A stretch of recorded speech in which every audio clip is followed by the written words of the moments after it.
and I adjusted the mic up a little bit, so you're not like I'm not like hunched over, and I'm also not nervous to be on it this time. Boom! You were nervous last time? I'll be honest. I was probably more starstruck to meet you than any other person that's ever shaken your hand. Do you remember when I'm sorry. When I walked through the door, you introduced yourself, you stuck your hand out, and you were like, hey, I think you said, hey, I'm Kyle. And I go, and I stuck my hand out, and I meant to say Sam, but I said Kyle. I'm like, oh, you too? Yeah. Like it was a big deal. It was a long overweighted, because you guys have elevated my favorite podcast. That's what I'm talking. There's at least 3 people I think were in their top 5. Yeah. Well, that's good. Yeah. I'm glad to hear it. I'd like to meet those people and ask them why. Just shake them down. So I guess I can get started. Let me find my notarinos. There used to be studio films. Now there are Marvel pictures. And what is a Marvel picture? A Marvel picture is one prototype movie that is made over and over and over and over and over again to look different. What director said this? Have we used them before? No. Have not used. Dang. Big time guy? A little bit. Ari Aster. No. Damn. Is it Martin Scorsese? No. I will give you a hint. We're gonna probably talk about him a lot this episode. Really? Francis Ford Coppola? Yeah. What does he get off saying that he hasn't made a notable film in 20 years? Well, you got the Godfathers under your belt. Say whatever the fuck you want. Yeah, yeah. Some people call it like Gary Oldman, I think, said it was like the best. Godfather 2 is the best film ever made. So He's not. He's. I mean, he has a credible case. He's within every right to say that. Yeah. I would say after viewing all 3 of these films. I mean, come on, it's old man talk. Yeah, obviously. You throw on the Godfather, and then you throw on like Avengers: Infinity War. Come on, I mean, like not even close. Yeah, we'll get into it, but like just from a story standpoint of like, you know, the Marvel movies, it's he's right. It's the exact same story over and over and over again. Mm-hmm. It's either a hero's journey or the like the comeback. Fish out of water sometimes. Yeah, like, oh, I'm on a new planet and I'm just staring at CGI. Yeah. And I mean, come on. Mm. Plus they have like a whole template of comic books that they can just pull through from. And a lot of those comic books, I mean, you know, pretty simple storytelling. You know, the superhero genre, I think, just thrives off of that, so it's more accessible to people. And I think that's kind of, you know, how they make the movies. So that they can make them accessible. They're the glitz and the glamour. Yeah. I think there's more around spectacle. Well, and people want. All right, nope. There's more people like wanting to be, you know, Spider-Man. So that's why you go to watch Spider-Man. You can kind of project. Yeah. And think about, you know, just being him. I finally saw, which that gives you an idea of how current, up to date I am on movies like that come out.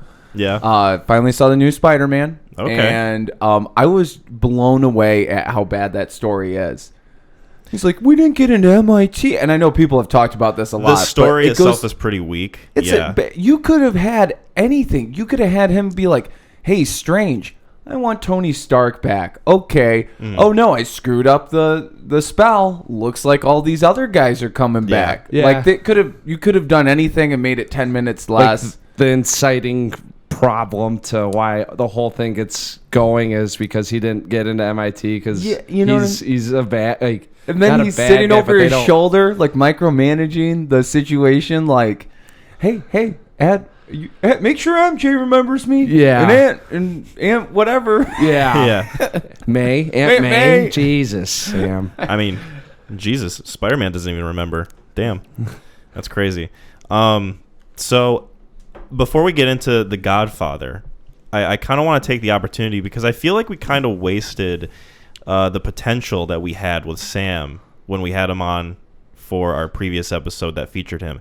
So, Sam, since you're here now again with us and you're able to kind of give us some details, what was it like growing up with McClain as a brother? Do you have any nice, funny, embarrassing stories that you can share? There's like way too many stories, but it was, and people say this, they're like, confused on which one's older. I would say we're probably the closest to twins as anybody else. Mm-hmm. Yeah. That, you know. True. But yeah, I mean, that's pretty much our friends always refer to Mac and Sam like we're going to hang out with Mac and Sam. You know, not like Mac singularly or Sam singularly. Yeah. So it's the boys. Yeah, just we're hanging out with the boys. Straight up.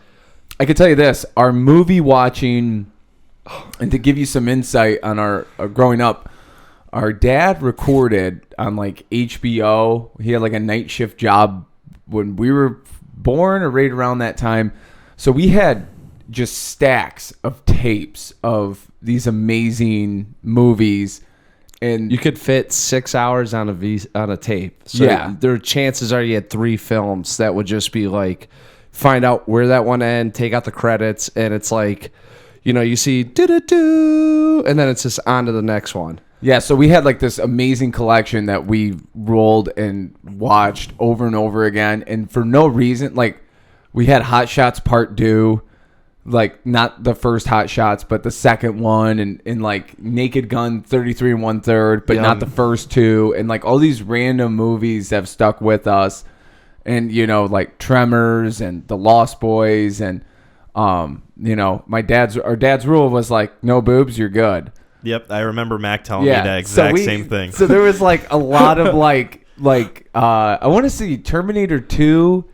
If it's not rated R, it's as hardcore PG-13 as you can get. Yeah, but that one's close. But my dad was like, yeah, there's a boob scene in the first Terminator, so you guys are just going to have to settle for Terminator 2, which is like when you're 4 or 5. Like, we're not lying. Like, when I tell you, like, we watch all these, like, we saw Predator when we were like 8 and 9. Like, there are movies, American Werewolf in London. Yep. I can tell you this. The funniest one of any of our...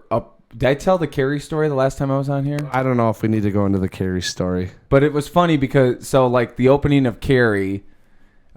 my dad I don't know why we were like it was 8, on Halloween. 9, yeah, so he's like, let's watch 1976's Carrie. Well, no, so my dad would be like, if I want to watch a movie, they're gonna watch it with me. They can't go anywhere, you know. Cover so like, your eyes. He would, yeah. So it turned into some of the stuff would just be like, all right, I know when this part's coming up, because he just wanted to watch, you know, Carrie. So it's like, well, we can watch it. They'll watch it. There's nothing. They're not gonna know any different, right? You know. So that's how it got going. Like, yeah, like, so he puts it on. The first scene is Carrie gets her period for the first time in a gym class shower, and then all the girls throw tampons at her.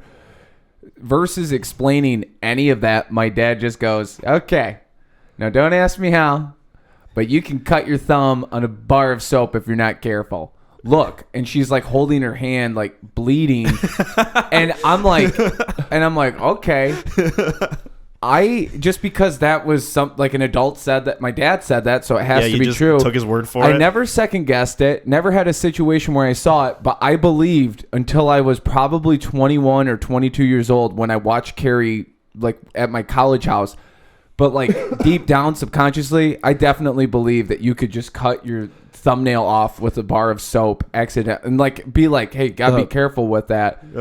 Till I was 22. Yeah, no, he's not lying. There's a lot of I remember we were going to a Big Reds game, so we dyed our hair red, you know. And I had to have been 12 or 13 at the time. I mean, I had no idea what was going on, but I got in the shower and I was washing my hair and the red started coming out and I freaked out. I thought I was just bleeding. And I was trying to think, how I cut myself. The soap struck again. Yeah. And that's when I learned I had a period. I remember we just watched the red go down there and I was like freaking out. Like, what did I do? Yeah. Where is this cut? Yeah, exactly. Like, I didn't wash myself yet. Mm-hmm. And I do want to say this. Before we even got to watch the movies that we're about to discuss today, my parents we would be sitting in a room, like, and they would start talking about the Godfather saga, all of the movies. Yeah. They'd be talking about the characters and the actors that were in them and stuff, and it was almost like campfire stories. Yeah, like I was listening to my mom, and then being like, and then what happened? And she would be like, oh, you wouldn't believe it. There was, you know, and she would be going into it like it was almost our grandparents they only had like 8 tapes, but 3 of them were the Godfather series. They owned that. I remember we go over to the other one was like Casablanca, and then it was like all of the Thin Man, which is like a random whatever series. They picked it up 40s. From a gas station. But yeah, I remember like, so we used to hear these stories, and then like you'd see the Godfather tapes, and we could watch whatever. But that one was like, it was the way they talked about it. It was so reverential that to put the film on and not understand what was going, it just you'd be wasting. Like killing a unicorn if you threw it on before you knew what was actually happening. Right. Yeah. I mean, so like I remember I'd always go over there and I'd stare at those tapes and just wonder like, when's the day that they're gonna put it on? To explain to me like what's happening. And I think we like the first time that we got to watch them, or at least one, like thankfully it's on TV like AMC, so you can watch whatever. It's all bleeped out or trimmed out. But when you're like at that age, it was perfect, and then eventually when you got a little bit older, but like, I mean, let's be honest, you have to watch these movies, at least the first 2. You got to watch them at like 5 times and have discussions on them to even understand the plot altogether. Even no slowing down. Just this one, I mean, just putting it back on, I was telling Jasmine, I was like, I can't believe how much I've missed the boat watching, like just not... kind of just taking it in, not like critically thinking about it or paying attention to some of the plot point or the strategic points, I should say, with the families going on. Yeah. So you could get lost in the sort of events that take place and the characters because it's very like ensemble. Yeah. It's very large. It's it's very like just kind of a lot of moving pieces. So I mean, like the way I was watching it too, I was like, it's kind of crazy how simple like things are that are going on. Mm-hmm. But it's almost like the Big Brother aspect of watch who you're talking to, know who you're making friends with, making sure that you're not saying too much information here and there. So it's got a very realistic aspect to it with yet just like a simple like, hey, we got to go take out, this guy. And it's just like, oh, I get that. Like, you got it. But then you don't think about the implications around it or what's surrounding it or the moves around. Like, dude, well, we'll get into it with the first one, but I didn't even think about how big it was for him with the 5 families. Like, at the very end there, like, this was the first time I was like, holy shit. So I guess we can get into our discussions about these movies. So are we gonna all take like are we all gonna do one summary? I was gonna ask like who wants to grab what? How do we divvy this up? It's like a deal with the mafia. Somebody's gonna have to do 3. I can't. I was about to say I think Sam should do 2. I can do 3. You want to do 3? Yeah. Okay, I'll do. Oh wow, I'm setting this thing up. Whoa, I'm doing 2. This isn't the easy one to break down, fellas. I'm gonna need a minute. So let me pull this up. So we got the Godfather. We're gonna talk about the first one first. I guess that's typically what you do with things like this of this nature. Just a bit. All right. The Godfather, directed by Francis Ford Coppola. In case you guys didn't know, starring Detroit guy, by the way. Really? Born in Detroit. I mean, I don't know where he. He's grew part up, of the Teamsters. That's pretty blue collar. It is. I didn't realize how much the Teamsters unions were affiliated with the mob too. It's kind of wild. That's like, isn't it weird? Sorry, just side tangent real quick though. But like everything's on the East Coast, right? And then you had Las Vegas, which isn't shocking. But then the weird one is that you never think about Kansas City. Yeah, like just that little pocket to be that like filled up. And they talk about it a lot more in Casino. Like Kansas City is very much more involved. I gotta watch Casino. They kind of go into it, and then the TV show Fargo. Fargo was like one. So, anyways, I just wanted to. It's kind of weird just to think about that, but anyways, starring Marlon Brando as Don Vito Corleone, Al Pacino's Michael Corleone, James Caan as Sony. I'm not going to keep doing that thing. Diane Keaton's Kay. Ensemble cast. Robert Duvall's in this thing. And then a couple people, maybe if you were born in the 60s, you'd know. Al Litieri.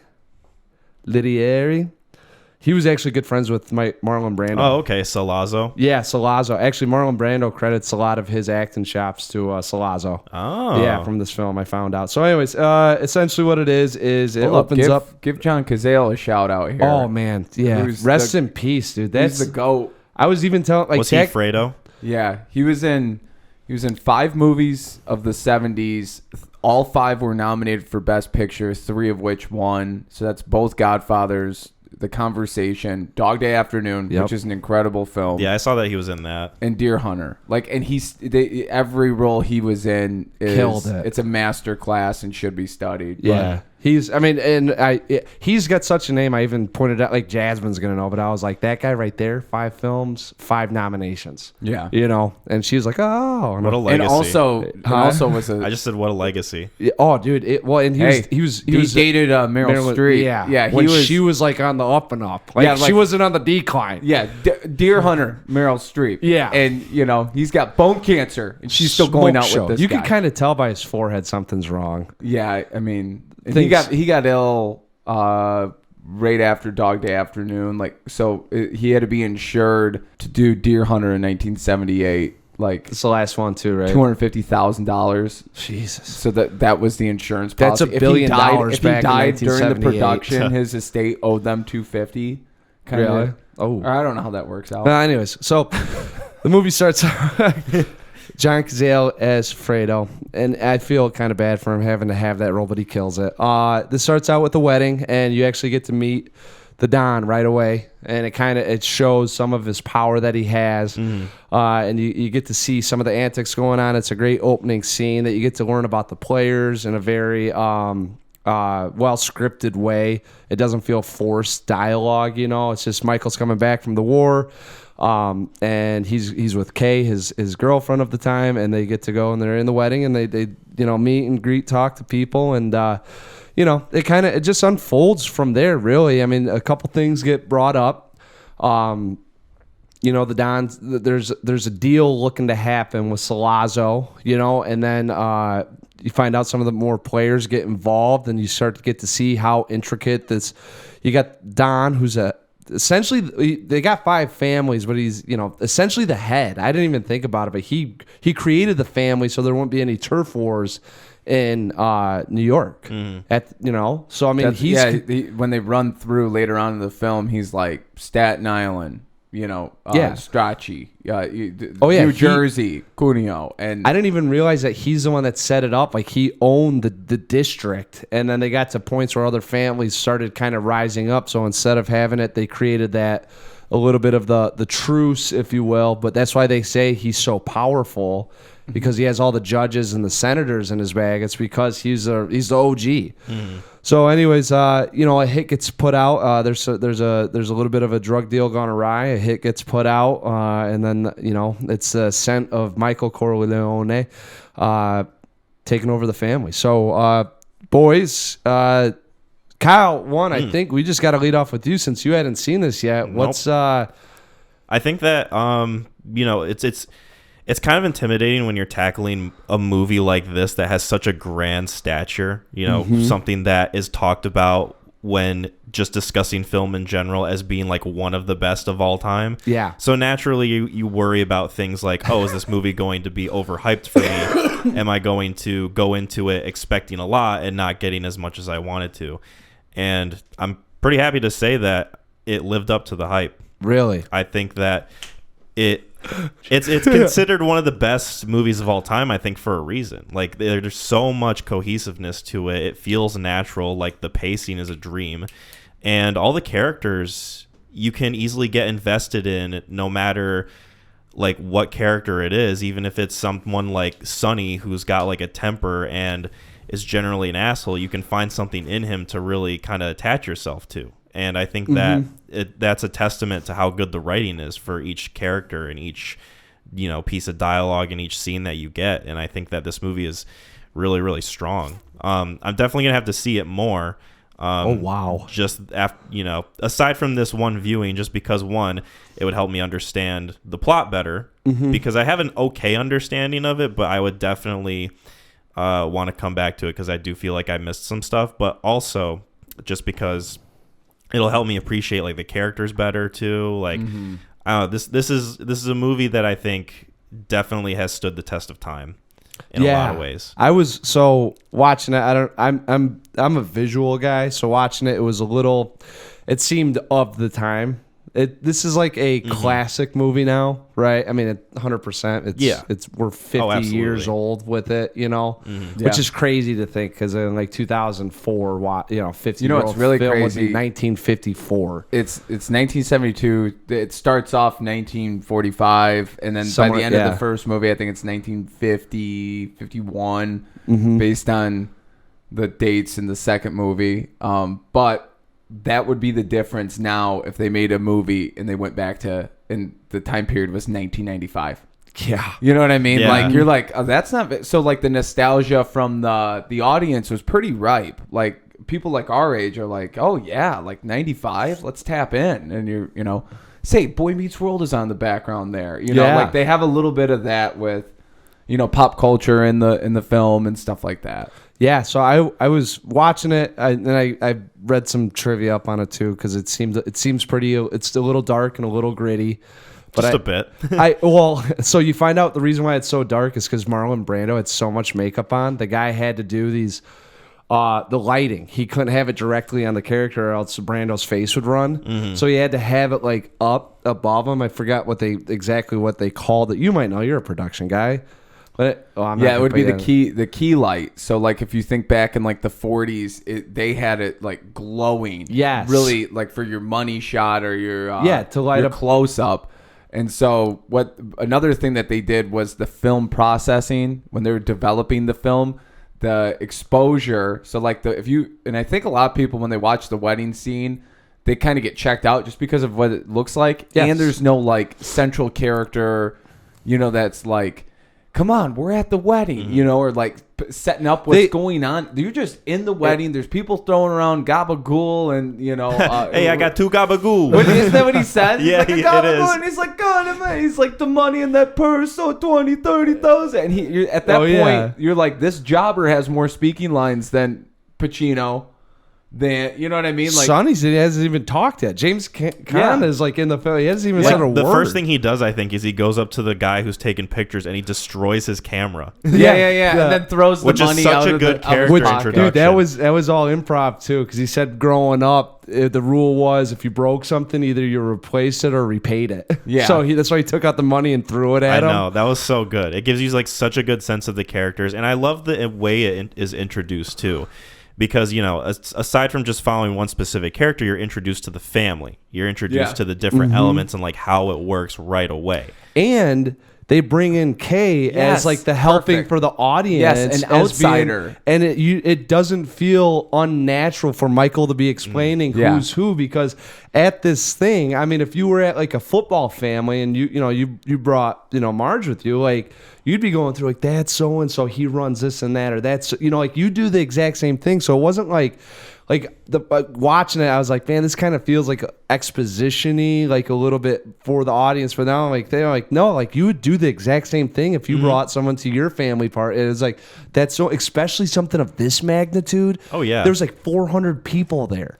Oh, and just everything about it, and it's kind of cool. I listened to the commentary, and you know the part where he's talking with Kay. They actually shot that at night. And you just took some heavy lights to make it look like day. You can't even tell the difference. Really? You really can't. No. I didn't know that at all. But there's all of those things that are going on throughout that wedding scene. Like where Luca Brasi is sitting there rehearsing his lines. He was just genuinely rehearsing lines because he wasn't an actor. I think he might have been like a pro wrestler, or I think he was a carny. He was something like he wasn't an actor. No, and he was like, and everybody was genuinely like starstruck from Brando, because Brando invented what's known as guerrilla style acting, where you immerse yourself in the character, don't get out of it, like a method actor. Method acting. They call it guerrilla style because when he did A Streetcar Named Desire, and he played Stanley, whatever.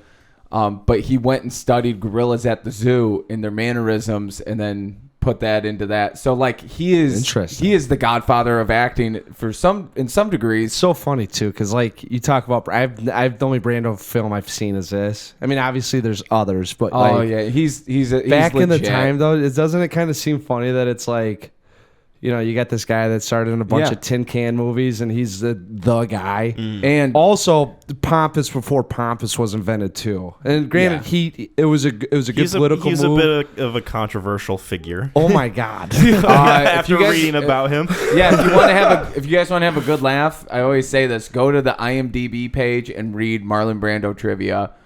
In the mid '90s, he got really crazy, big ego, and he said through meditation he could accomplish anything through meditation, and he signed up to have a surgical procedure where he would meditate, and they would give him oh my gosh, I gotta figure out what it's called. My mind's a blank. Whatever it's called. Well, no, it's where they cut off your foreskin. Oh, right. Circumcision? Circumcision. You were trying to think of the word circumcision. I'm like, what is it? What was he trying to do? Oh my God. He's trying to get circumcised at like something 60 with to a 70 turtleneck? without any sort of anesthesia or anything. Just Jesus like, Christ. we're going in, it's going to be natural. Oh, And then obviously, oh God! I don't like think how quickly that would go down. Oh my! Okay, I'm ready. Hold up. Give me one moment here. Yeah.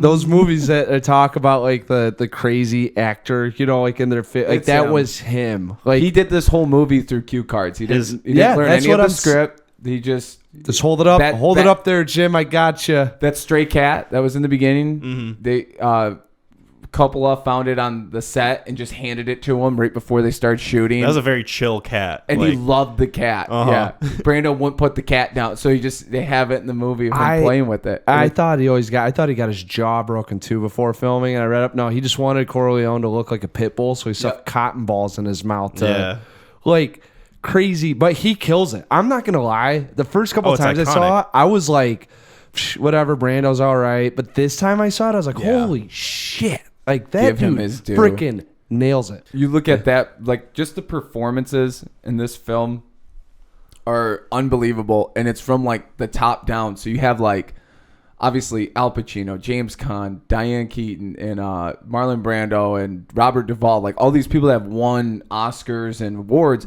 But you go all the way down, and the performances by like Clemenza and Tessio, and my favorite is the guy who plays Mo Green. Later on in the movie, and I talked to Bazzini.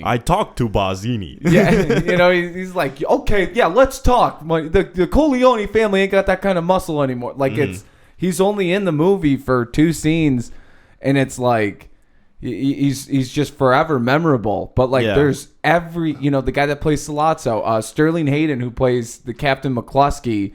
It's unbelievable. So I got to talk about this. Yeah, because I just remembered the situation that I found myself in while watching this movie. So I rented this from Google Play, and I had subtitles on, just normal English subtitles. Oh, yeah. And, sometimes they would start speaking in Italian. But for some reason... covered up the subtitles? For some reason, Google Play, for whenever subtitles would come up for Italian, it would cancel out the subtitles that you already have set by default. So when they started speaking Italian, the subtitles would go off. So you literally had to turn the subtitles off if you wanted subtitles for when they were speaking Italian. Yeah. And then there's the scene that comes later where they don't have the subtitles. Where Michael is having dinner with Sollozzo, and they start speaking in Italian, and I'm like, where the fuck are the subtitles? I turned the subtitles off, which is a weird-ass sentence for me to say, but with how the fucking thing worked, like the logic in my head, I was like, shouldn't there be subtitles now that I fixed the problem? And I looked it up, and I'm like, oh, you're literally not supposed to understand what they're saying. Yeah. You're supposed to be a complete outsider. I had the same. So my subtitles would cover up the subtitles. So like you'd have to read it. It was a sprint before they popped up. So it was like, and then like you get 3/4 of the way there. It's like, luckily I guess I'll for this one, there's not like a ton. No, well, it's fair. It's because they don't know how to speak in Italian or in Sicily. Like how like. You have to learn Michael, those lines. He goes over there, but there's not like a ton of dialogue when he's over there. Like that's what I'm saying. The actors have to learn the language. Yeah, like what I'm saying. Like it took freaking De Niro in the second one 4 months to get the accent. So. But he was probably looking at it like, okay, my options are to actually learn the language or memorize all of these lines in 40 pages of lines. But So yeah. I just wanted to share that experience because it was really it's a funny confusing. one too because it happened to me and I was like because nothing was popping up. They were just talking and the subtitles didn't come up. Nor did those ones. And I was like, oh, this is like we must be in the perspective of the captain right now, where they don't like when they say we don't want you to know. They don't want us to know either, like what's going on, which is a nice little, I liked it. I was like, God, I wonder, I'm figuring that Salassos is apologizing and saying like, listen, don't be weak. You need to make the deal. Your father's... Don't be an idiot. Yeah. Take care of your family. Yeah. And then Michael and he does a great job of acting with it because he keeps going, and then he's sitting there trying to think of the word. And then he looks at McCluskey just chomping down on the steak or whatever. And he's like, screw it. Hey, stop trying to kill my dad. And then they go into like that. And then, all things considered, that I think is one of my favorite scenes in the entire movie is him having dinner with Salazzo and McCluskey. Well, again, one of the little things right before that you forget, he gets in the car and the scene before, the couple of scenes where he maps it out, and it's really awesome, like breakdowns and stuff of what's going on with the families. But Tom is, like, hey, let's just be patient and wait it out and wait for the Don to get better. And Sonny's like, we don't have time. We got to go and attack now. We got to do this. And Michael, which you forget, is a war hero, like served in World War II and won a Navy Cross. And he's sitting there and he's like, you idiots, this is what you do. Yeah. And they're kind of like laughing at him. And he goes, so I'll do it. And that's when it's like kind of his call to action. And they... Yeah, I mean, if you think about it too, it's funny as Sony's it's like wartime. Well, he's going like, let's wage war on the families for going against us and taking the deal with Salasso, right? Yep. Tom's going, hey, let's wait this out. All the families will wage war unless they're planning to attack us. But once the Don gets back, we'll use his power to kind of reel him back in. Right. And Michael, it makes the most sense of just take out the middleman. This is all happening because of this guy, So I mean, that's why I say some of the simple, like, it makes a lot of sense, but it's like that good kind of notion of like an outsider's perspective almost has like the clearest view of what's happening. Yes. Since Michael from the get-go is like very on the outside, like he's in the family, but he's not in the family. Like that's pretty much his character in the first half of the movie, and then once he starts, having to have that sense of like protecting his dad, he has a lot of like high sense of family. He just starts going into the mode of practicality. Like you said, he's a war veteran. Yeah, like he knows war and strategies, and like he's sitting there, he's playing chess while literally everybody else in the movie is playing checkers, and every civilian's playing tic-tac-toe. Like that's his like level of IQ with everything. And they talk about like, and I love that they're eating the Chinese food. Such a good food movie, by the way. Oh, like absolutely. Watching Clemenza tell him how to make the sauce and the meatballs. Dude, he throws in the sausage in there, just dumps it, and I was like, oh my god, would I give sugar to be like one of those 100-button guys right now? Lucky guys. I would kill to have that like spaghetti, and I hate spaghetti. I think a key ingredient to a good mob movie is the food. Yeah. Absolutely. I would definitely, if you think of a good mob movie, you're probably thinking of a good scene of food or drink. Yeah. But they map it out. They're like, hey, we're gonna stash this. It's got an old chain and where the gun is. And then they get in the car, and there's like 4 times of tension where you're like, oh, like. This is going to go wrong, because they get in the car and he's like, we're going to New Jersey. Like, that's not where the restaurant is. And then the guy flips the car around and to lose if anybody was following him. And then which they did suggest doing, and someone was like, they'll lose us quick. Yeah. And that would have gave it away that Mike, you know what I'm saying? Like, and then he would have been dead if they listened to Sonny. Because in the first times I'd watched those films, I never got why they did that. Yeah. Until that time, I was like, oh, like that. They even brought up, let's tail him. And then, I think Tom said it. And then so he's like, are you kidding me? They'll see us from a mile away. And then also, like they'll search you, so we can't put a gun on you, which could have been the case. And then he would have been discovered. Yep. But then he goes in there to get the gun, and he's feeling behind, and it's not there. Which I read is the director put it in another place on purpose. Yeah. So that Al Pacino was genuinely trying to figure out where the gun was. It's funny too, because you can kind of see his panic. Oh yeah, his arm snaps at one time where it's like it's not there, you know. Yeah. And like even he's probably like, "Fuck, did I fuck up the marking on this?" You know, like just being Al Pacino and And then he finally has it, and you're like, okay, everything is like ahead. And they put over how nerve-wracking it's got to be to do what he's about to do. You get such a good sense of the gravity of it because he pauses and he wipes his face and he wipes his head. Yes. Which you catch him doing a lot in the later movies too, by the way. Yeah. He's just rubbing his head in like the stressful situations. the Don did it too. Yeah. Like he's constantly scratching. He's like scratching his chin. He does his face. He like, It's like dabs his forehead. Yeah, it's almost like a nervous tick. Like just like. I couldn't figure out like why they did it. Body Anyways, language is so good. No, you're good. But it just gives you a sense of like what I'm about to do is literally going to alter the course of my life. Yeah. Dude, and I love the music with the train engine or whatever it is, the steam boiling.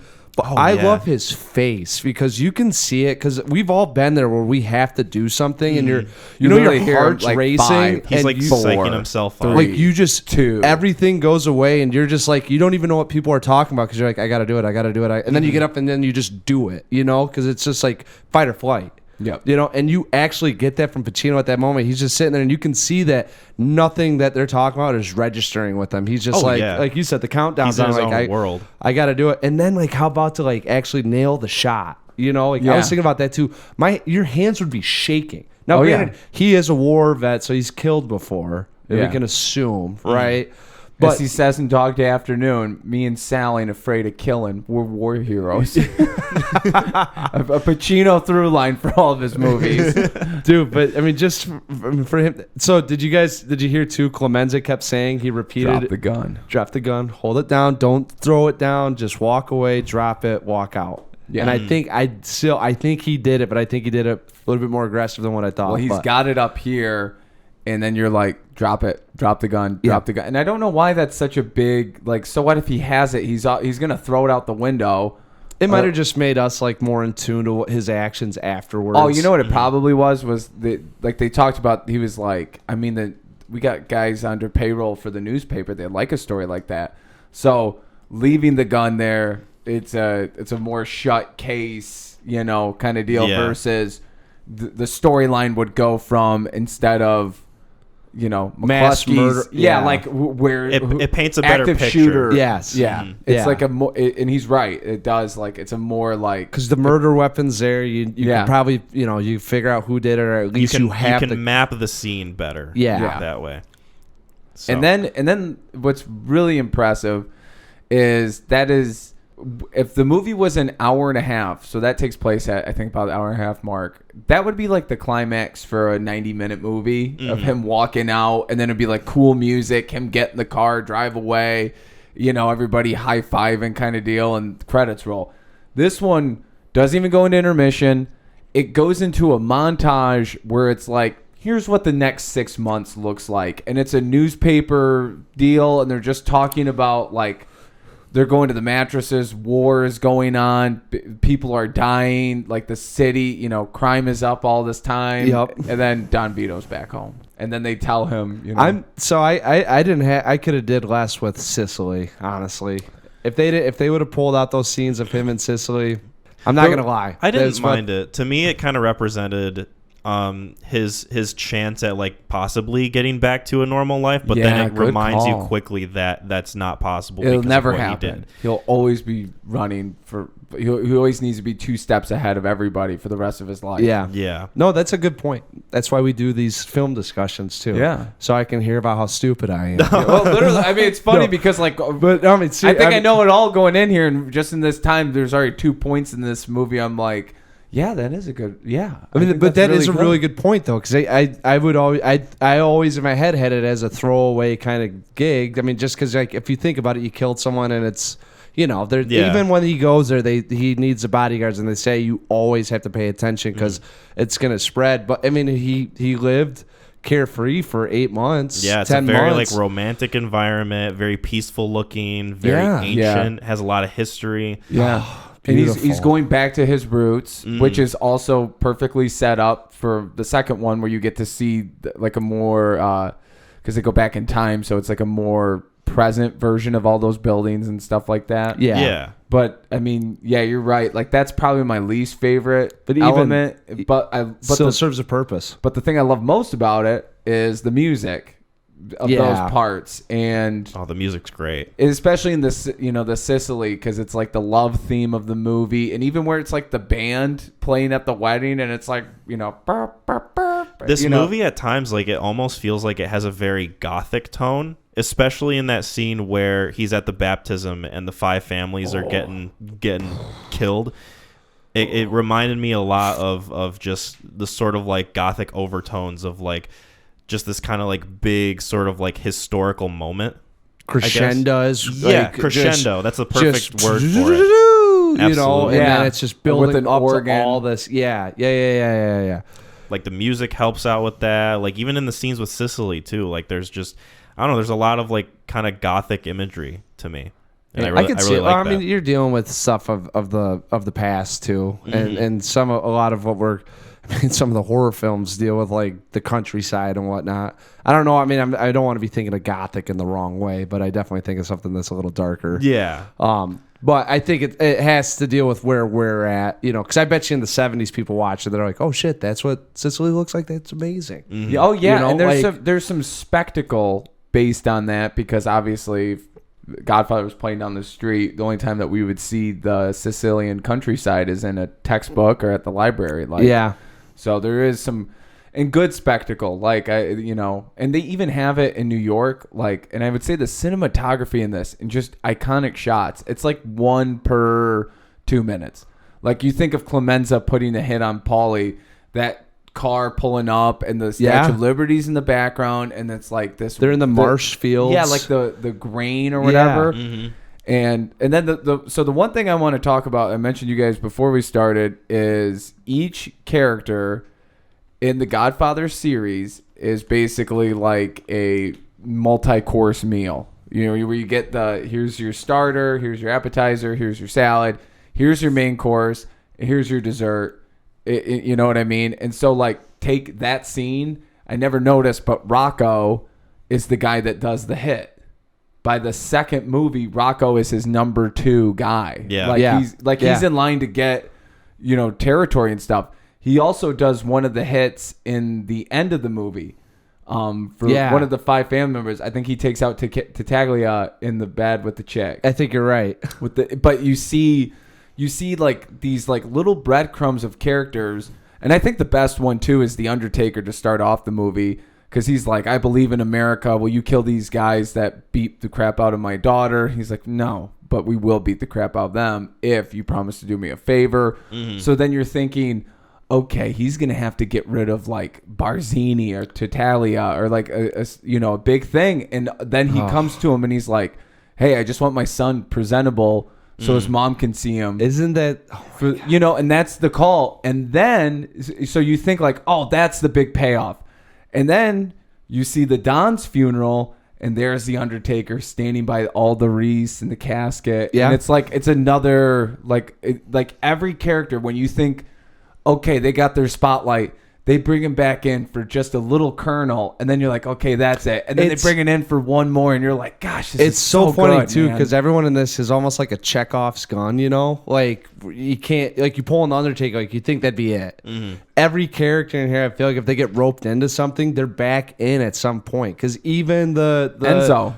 Yeah, Enzo, the baker. Enzo, what are you doing? I'm the big. I just wanted to say. Hey, thank you, grazie. Hey, Enzo, we're about to do something really ballsy, but we're going to stand out here and pretend we have guns. Yeah, put your hand in your pocket like this. Yeah, light up. There you go. Good. It's a good kind of metaphor for the characters themselves, because like they're in the family, they're involved somehow, and they're also just involved in like the motions and the pieces of what's happening in the movie. Mm-hmm. Like, I think my favorite of it is like the bookend aspect of.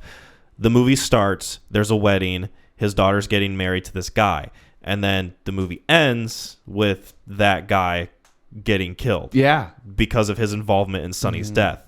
And just the fact that he's a general piece of shit towards his wife. Oh, hey, I mean, dude, so by the way, I found out too, Carlo Rizzi, Gianni something, but Brando didn't want him in the film, so Brando said something to Coppola about it. Gianni Russo, I think. Gianni Russo. Yeah. He was actually he was a button guy for one of the he was actually in the mob.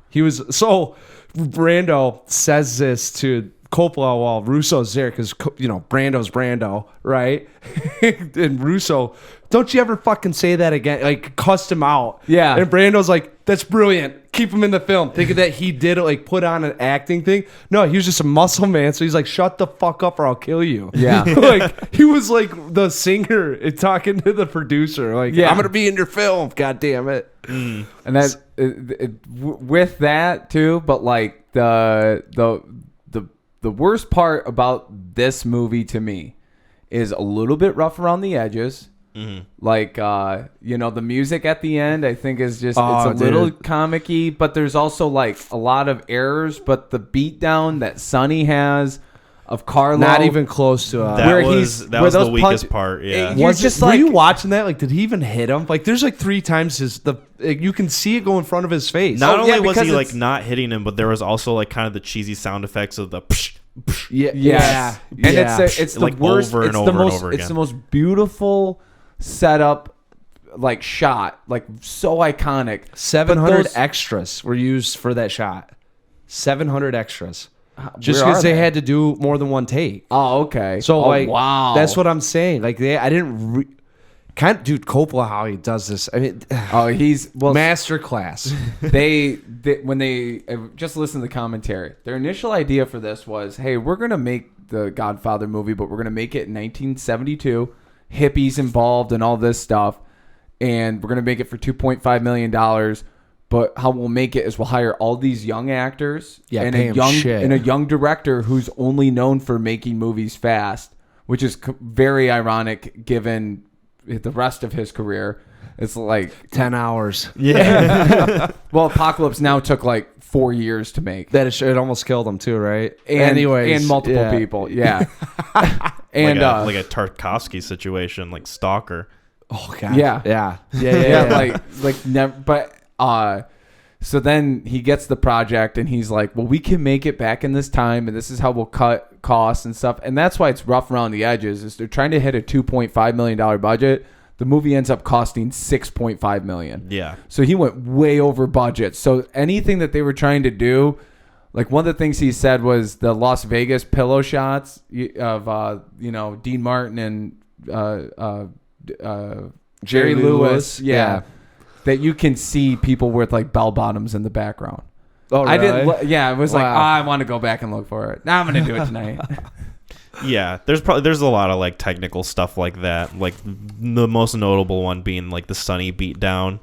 I feel like there was one more, but I can't remember. Oh yeah, of course, like the I talked to Bazzini, like the very bad dubbing that is involved with Mo Green giving that piece of dialogue. Him getting shot in the eye, and then pauses for like all the 5 death scenes. That whole thing was minus Sonny's and even Sonny's, dude. Like, I'm sorry. Watch Sonny. He gets riddled with like probably 60 bullets, and he's still like, yeah, it's adrenaline, man. No, I'm gonna start defending all of this. Yeah, right. The Carlo beatdown where he's missing by like a foot and Carlo's still selling it. It's because Sonny really isn't that good of a hand to hand. He's a rich kid. Right? Okay. All right. Okay. We're not going. Right, I'm just saying, dude. I watched that Sonny thing again, and I was like, wow, this is like a 6-second, like 8 Tommy guns riddling him, and he's just shaking, like, he's got the jitters. I was like, you get hit with 4 of those, you're just dropping. Yeah. Your life's done. Like, it's not like you sit there and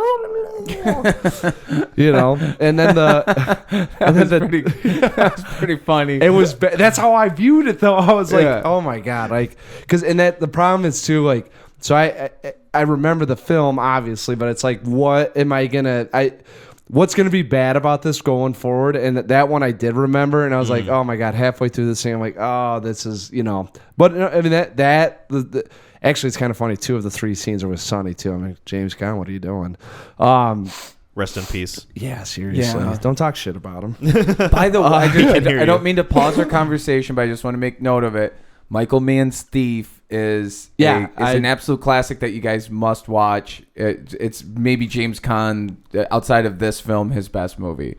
But I didn't want to forget it. I wanted to bring it up. I saw it popped up on it's on the Roku channel. Yeah, I remember reading about it when he passed away. A lot of people were saying like Thief star James Caan has passed away. Yeah, it's absolutely excellent. One of the best films. So are we all in agreement though that the final kill stuff at the end there is pretty marginal? I think it's more effective in tone than it is necessarily like just execution. Yeah. Forgive the pun. But I think I enjoyed the overall concept of the scene.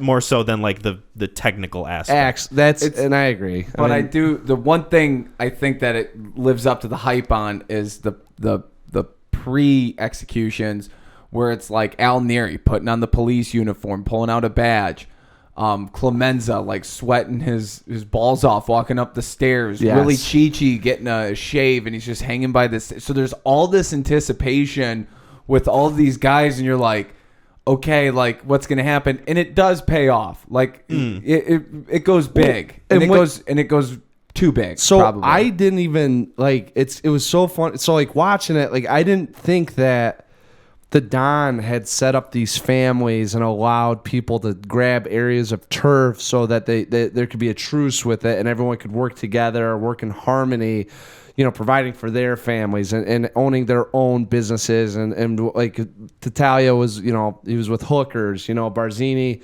was doing some of the drug trade, or he was importing stuff like at that time it was gambling and prostitution was like the vices, right? And then you had maybe some decent or legitimate, with the import export business, but you forget. So Michael wipes clean the slate and he goes, I'm going to set up my own families now. I'm going to get my own guys that are going to get their own turf now that'll set up, and that way I can go to Vegas, but I can still have this spot because they're going to be all my guys. Because that's why I didn't get with like Frank Pentangeli in the second one, was why he was.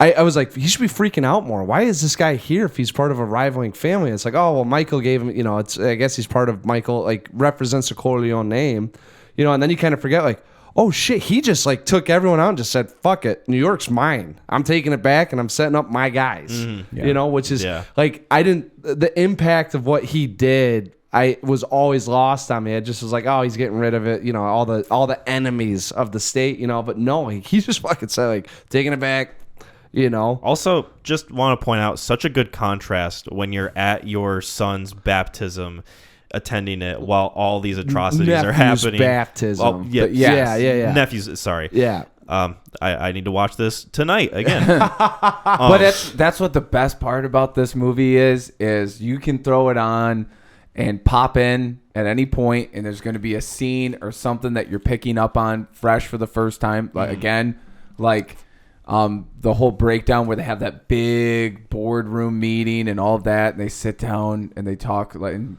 Don gets out there and he's like, "It was Barzini that did this," and you're like, "How?" And then you gotta go back and watch it. Yep, you gotta find the tell.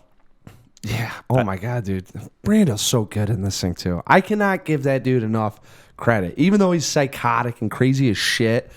Him breaking down like they killed my boy, they massacred my boy. Yeah, and he's just sitting there and it's like, oh, and then like the simple like going to the guy like you said and just being like, just fix him up so his mom can see him. Like this is a guy that's killed and killed and killed. You don't think he's got any sort of like sensitivity in his life, and he's just like, make him look good, please. The first story you hear about him is he taking a gun to somebody's head and saying, sign this piece of paper, your brains will be on it. And then made him an offer. Case they're stunned, and Michael's like, that's a true story. I did laugh when he did that because I was thinking about us. It's just such a nice line delivery. And then the next one that you see, the very next thing is Robert Duvall goes out to Hollywood to talk, and Walt's another great character. And let me be perfectly honest. I've had them all. Look, I'm not somebody that can be made to look ridiculous. I'm just going to say, I thought he turned it on way too quick.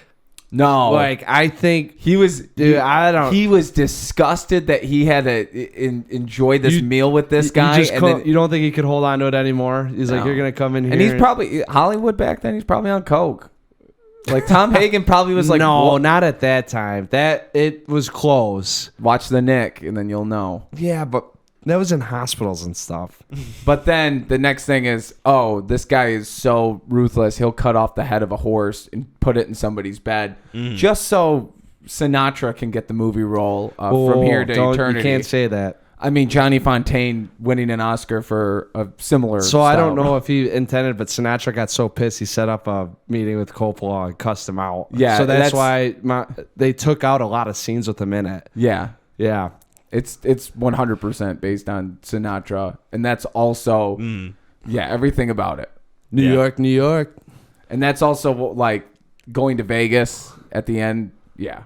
Like So is there any bad? I mean, I guess we kind of talked about it, but I mean, is there any egregious errors or anything that turned you off? I think for me, the biggest one was just the James Caan beatdown that he gives. Such a small thing. Well, yeah. But I mean, that's yeah. That and like some of the dated aspects of it, like, I don't know, just some of like the sound design. Like to me specifically, the scene that popped out the most was when Connie was fighting with her husband and they were throwing stuff around, just yelling at each other. Just kind of like the sound design of like the room echoing and like just the sort of dated aspect of that. But it's so, yeah, like it. And I also want to point out every scene that you bring up, I'm like, yeah, that's like the best scene in the movie. I'm like sitting there like smiling. I'm like the shot where he goes in there. He's like, come on. Like, which is also, and each character has so many levels and complexities and dimensions. Like, Carlo is probably, he married Connie, let's be honest, to get in the family and get involved, right? And then he's sitting there on the sidelines on the bench like, I'll do whatever it takes. A great scene is they're eating that dinner and James Caan's talking about the drug trade and he chimes in and he's like, hey, mind your own stuff. And then Connie says something like, Dad never talked business at the table. And Carlo's like, shut up. And he's like, don't you ever tell her. And then the mom's like, hey, leave him alone. And he's like, okay. And then he goes right back into it. Yeah, and then Carlo goes, "Hey, after dinner, I'd like to talk with you and Tom about." He goes, "Hey, please, we don't talk business at the table." So Carlo's just consistently, getting crapped on. Well, what's a funny point too that you make? So obviously, remember, Sonny sets up the dad with Salazzo because he shows him what don't ever let anyone outside the family know what you're thinking. That's a little foreshadowing. Carlo interrupts Sonny to let him know what he's thinking. Now, granted, it's within the family, but that might be a little indicator about how he was tied up with Barzini. Oh yeah, well he was getting frustrated that he wasn't. So he has the leverage on them, and his whole goal is he wants to be in a family, the family. Yeah. Well, the powers have shifted with what he knows about him, so he just. And that's also a good scene, too, to set up why he beats the shit out of Connie and how you would just walk right past it. Typically, because then Sonny gets in the car. He's like, I'm going to beat the fuck out of him. Yeah. And then Sonny, I'm going to kill him. And you don't even think that, that was the move Carlo made to get Sonny in the car over, that he set it all up. Like, it's just another, Carlos pissed at Connie. Like, we've seen this song and dance. And it was probably a little bit, too, like, he was like frustrated with life, not just like a plot device of I'm gonna hit her so that way Sonny will get mad and then come after me, but like him just being an idiot because he's an idiot. And then the beating stopped because like a couple scenes later Michael becomes the Don and then he tells Carlo, he's like, we're gonna hook you up, and he's like, all right, he's like, hey, I appreciate that, Mike, and then gets out of there, and that's when things kind of cool off, but Michael knows. Yeah. And he's, It's such a good sentiment of this movie is that like a key theme that continues to run through it is like, this isn't personal, it's business. Yeah. When clearly like everything they do is personal, at least to some level. Dude, the second one, so I got to imagine if you're getting close to getting to the second one, but like, Breaking Bad seems like it mimicked like a lot of this. Like I was telling you, that's what I wanted to touch on when we get to the second one. But it's the same thing. Like it's all about family. But I just liked it, Skylar. Yeah, it turns into it's ego for Pacino. He gets into it not to protect the family. Michael doesn't, but because everybody's sitting there doubting him, and he's like, "All right, bet I'm the only one that's been to World War II in here, and you're about to see me unleash World War II." in this little tiny restaurant. So let's do this. Especially when I get fucking to Vegas, baby. Yeah. And then what propels him further, his first wife, Apollonia, gets blown up, and now it's a revenge tour. Okay, who put the hit out? Yeah. It's not totally about that, but you're right. It's like ego, like somebody got to me. Yeah. And that's really where it's the downfall. But I was saying this, and to kind of, to parlay into Godfather 2. We got to do ratings, dude. Well, actually, Oh, okay. Well, I'm just saying, I don't know if I think we've touched on this one enough. Yeah. I just wanted to say the modern day Godfather 1 and Godfather 2 is Breaking Bad and Better Call Saul. Where if somebody told me they like Better Call Saul more than Breaking Bad, I'm like, yeah, I believe you, because both to me it's elite, epic storytelling narratives about power, greed, wealth. They work so well awesome together. Like they can stand on their own. I haven't seen that in Better Call Saul, so don't ruin anything. We won't spoil it. Well, let me tell you about the very last shot. Yeah, man. So I think we should do ratings. I think we're good on this one. Because we have so much shit. Like Godfather 3 could. Anyways, you want to go first? Yeah, so after talking about this, I'm gonna bump this up. So I had it at an 8 out of 10. I went back and dude, the look that Sam gave Mac was like that of I don't. He's like, are you about to pull a Sonny Corleone and beat you down in the street like you're Carlo? Bite your hand. That was like James Caan telling Carlo to shut the fuck up. That's what that was. But it's only for me because the technical aspects are a little dated. That's about it. That's the only takeaway. But after the talk, it's a 9 out of 10. This is a 9 just from hearing about it, and I think I'm leaning more on you guys to hear that I'm not the only one that not struggled with the technical aspect, but definitely noticed it. But let's move past it. Yeah, and that's where it comes into. But storytelling, characters, Brando, acting, great. So I'm going 9 out of 10. This isn't a 10 out of 10 for me because I don't think I could just throw this on whenever and just immediately get into it. It's a little bit of a, it's gonna be. We're going on a journey. Yeah. Going on a journey.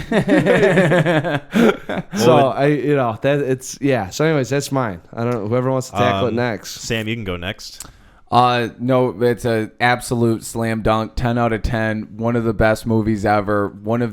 If you're trying to watch a classic movie, and I would advise anybody that feels a little bit overwhelmed by the time, is to watch it like a mini series on Netflix. There are natural breaks in the storytelling where characters die, take a pause and revisit. But to me, this is not only 10 out of 10, but I'm comfortable to say today when I was driving over here to get this, it is tied for another movie in my top 10 of all time. Wow. Because when it finishes, much like the movie Scarface, Back to the Future, Austin Powers, Wayne's World, my favorite films, when it ends, like The Shining, I have the urge to just put it on again. And sometimes I do. You dog. And then I'll go and, clean or whatever, and I'll poke my head in, and I'll just smile at the TV and be like, gosh, it's so good. That's how I am with Once Upon a Time in Hollywood. Yeah, and that's, that's getting in there. Uncut Gems, it's getting in there, man. That's what I'm saying. There's Tales for another day. Kyle? I'm the same as you, Mac. I'm going 9 out of 10. Nice. I think that this is an amazing movie. I think it lives up to the legacy of being considered one of the best movies of all time. It's almost like a holy Bible of movies. Yeah, and it's Psalms. Something that we really didn't mention either is that it kind of set the tone and kind of established the genre of mobster movies, of mafia movies. And I think that when you're pulling from something like that this is like a prime choice to go with when you're thinking of making a story of your own. And like you said, the characters are all good. Music's great. The storytelling, how it all weaves together and it feels natural. I think that just elevates it for me. Sweet. So, and I just want to say one of the initial blockbusters. Something we didn't mention either, well, I guess we kind of did mention it with the extras in the scene where Sonny beats the shit out of Carlo. Yeah. But just the amount of people that Francis Ford Coppola has in any given scene where it calls for a crowd. It is. And it doesn't feel like you're losing the characters or like being lost in the scene. It just feels like you're kind of living in that situation, following the characters. Well, I mean, it's kind of like it's a real life image of like what's going on. Yeah. You know, I mean, like they think I went through. They have like the family tree. They actually took the printout, you know, and then somewhere it said they had like 300 button men in the family. You know, upwards of. So like when they're like we're going to the mattresses and we got the house surrounded and that's how it would be. Like in any other movie, they would have like the shot that you'd see people walking and then Sonny would be in the room by himself or with one other person, you know? Like when Michael goes in there and then Clemenza's cooking for the guys and then in the background they're all sitting there smoking cigarettes while they're eating the grossest thing I think I've seen in a while that I was like, I probably would be doing this if I was out in the woods, is when they makes the spaghetti, they're eating it. Some guy is like smoking and then eating and then takes another drag. Yeah. I was like, that is so gross.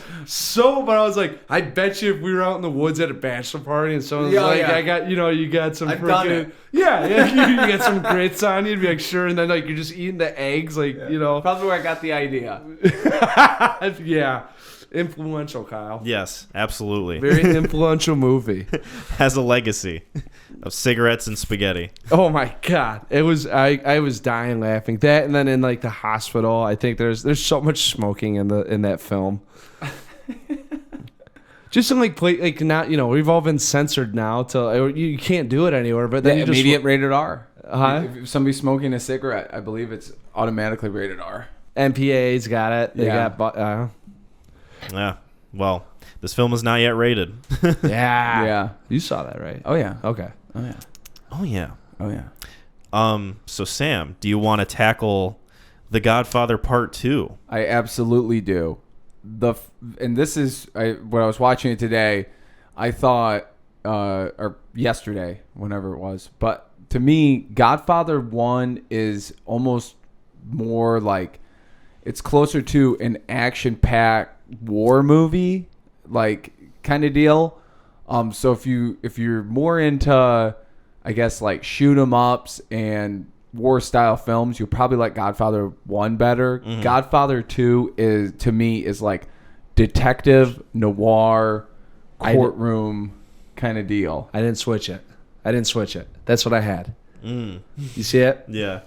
What? I didn't. I think I had it at an 8 out of 10, and after I watched it, I bumped it up to a 9. That I didn't touch it. That's what I had it at. Okay. That's right. Hey. Saving face. Hey, so see you guys. So when I get approached in the street by people, they call me a monster.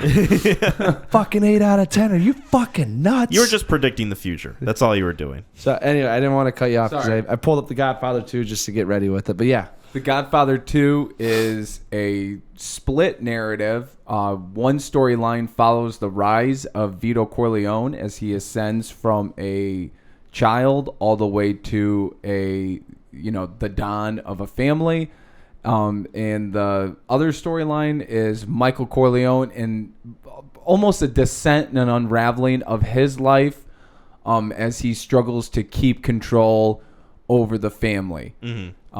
They're edited in between that goes through you start off with Vito being young and in Sicily and his dad being murdered and his brother being murdered, and then he watches his mom be murdered, and then he gets on a boat and heads to New York, and then that's spliced together with Michael. And it's a baptism. It's his son's communion. His son's communion, and they have a party, which goes together well with the first one, and the wedding. So there's a lot of parallels between the storylines, Yeah. And then from there, the same thing. He's visiting with people, and they're setting up the plot for the rest of the movie. There's supposed to be a big deal to go to Cuba with a hotel with a new character named Hyman Roth, a senator who's amazing, by the way, wants the gambling licenses, and then all these things start setting up. And that night, there's an assassination attempt, much like the first movie, except instead of Don Vito, it's Michael. He doesn't get hit. The movie then goes to who tried to kill me, and the twists and turns it goes from there. Yeah, I think this movie overall, and I think I pinpointed this down after giving it like a few days of figuring out like the main difference between this movie and the first one to me. With this movie, I think I like the characters more than the first one. And not to say that the characters in the first one are bad by any means, but I think that, to me, Michael Corleone is such a good protagonist, and he's such a good person to follow with this movie. Because not only do you get a good sense of what he previously went through with the last movie, but even if you hadn't seen it, you get a sense of, like, this guy is losing control over everything that he's kind of built up. And you get to kind of see like the stress that he goes through, the paranoia, the different sorts of like hurdles that he has to jump, and like all these different things that he has to do. And you can tell that like each time he does it, it kind of chips away a little bit of his humanity. Oh, dude, yes. It's so funny to see the parallel aspect of just his rise with having the power, seeking the power, the control over so many external things that he really doesn't need to, like the talk being legitimate. Mm-hmm. And yet at the same time, like you said, as one fills up, the other, like you're pulling water out of one cup to put it in the next. Mm-hmm. You know, so you see as you want more, you're sucking it out of everything that he cared about for everything that he really doesn't really care about. Like, I mean, honestly, what he tells himself is, I have to do all these things to protect my family, but ultimately the things that he does to accomplish that goal ends up destroying the family that he has. It's so oh my God, yes. And for him, by the end of the movie, I don't mean to be jumping around. No, you're good. But like the closest people to him are either dead or have betrayed him. Or he's, there's only one, it's really only Tom Hagen, who hasn't done either. And he's looking at him, do you remember towards the end of the movie, he's like, well, you can just take your wife, your kids, your mistress, just go to Vegas. And he's like, whoa. He's like, what, Mike? Hey, what's the hostility? He's getting hostile towards Tom Hagen, who at the beginning of the movie, he tells him is like a brother to him. Yeah, you're one of my closest people. And which is such a good scene. Tell you anything, because my dad said you have to approach everyone like they're people. Yeah. Right? Doesn't he say like... Well, he goes, I have the utmost respect for you, and I don't want to put you in a position, but... Tonight's the night. You're the Don of the family. You're running the show. Did you guys? I want to go back to the one line. Did you like the line when he says like, anytime that you're talking with someone, you have to approach them as if they were just a person, and because of that, anything's possible. I thought that was just a really weird like. So that one was just a weird like. I think it was supposed to be impactful. But can I break this down real quick? Because this is a really big complexity of the movie that it takes you a long time to accomplish. At least it did for me. But like how he knew or what he does after the assassination attempt. And the only cue that they give you that there was some wrongdoing is he walks in there and Kay's like, hey, why are the curtains open? And then do. So... that means immediately after that, Michael starts going into detective mode. And the one thing is, who would be able to get in that room to open those curtains? Because they would have to be very, very, very close to him. Because it's not like if some civilian walked in there, you'd be identifying him right away. It would stick out. Right. So the first person that he talks to after that is Tom. And he's testing him to see if he did it. So when he tells him, you're the Don, it's your show, he gets like overwhelmed. He's like feeding his ego. And then he, like those kind of lines, he's just saying almost nonsense to him. I'm out of here. I'm going to go find this guy. Yeah. It's your show. And he's just feeding him to see if he gives away it. The next one he talks to is Hyman Roth down in Miami. Mm-hmm. He's got his creepy bodyguard with him too. Looks amazing. But then he sits down with him, and Hyman's like, I heard you had some trouble and blah, blah. And they're sitting down, and he's like, it's, important that their business gets taken care of. And he realizes that Hyman Roth said, or Michael says, it's Frank Pentangeli. I know it is. He says it like, he's flipping every conversation. Mm-hmm. And then when he's talking with Hyman Roth, he realizes it's him. Because Hyman Roth doesn't ask at any point, how are you? How you doing? Are you okay? I heard, he just says, I heard about it. And he's like, it's a shame. It's disgusting what people are doing. And then he keeps going back to his business, and he's like, so you're good on me killing Frank Pantangeli? And he's like, yeah, small potatoes. But he never asked, well, how do you know it's him? Right. Mm-hmm. And then when he goes to see Frank Pantangeli, Pantangeli gives him my heart's broken, blah, blah, what, and he's going into it. And so that's how he knows that Hyman Roth did that. And then based on that, Hyman Roth rolls with Johnny Ola. And then we learn Mo Green. Fredo learned the casino business from Mo Green. Mm-hmm. So Fredo knows Johnny Ola and Hyman Roth. And when Michael says, do you know those two guys? And he's like, Johnny Ola? Never heard of him. And Michael's like, you got to be kidding me. He's like, you are not this dumb. Yeah. It's such a good way to just connect everything, too. And it makes the notion that, we were talking about this earlier before we were recording, but these movies, it just complements them. Yes. It just makes them better, and it just carries those through lines forward, but it also just stands on its own too. I really like I really like just the time that we're dedicated to Michael as a character in this movie. And I think that he's such a good Al Pacino's just really good in this movie too. Yeah. He's super good. Yes.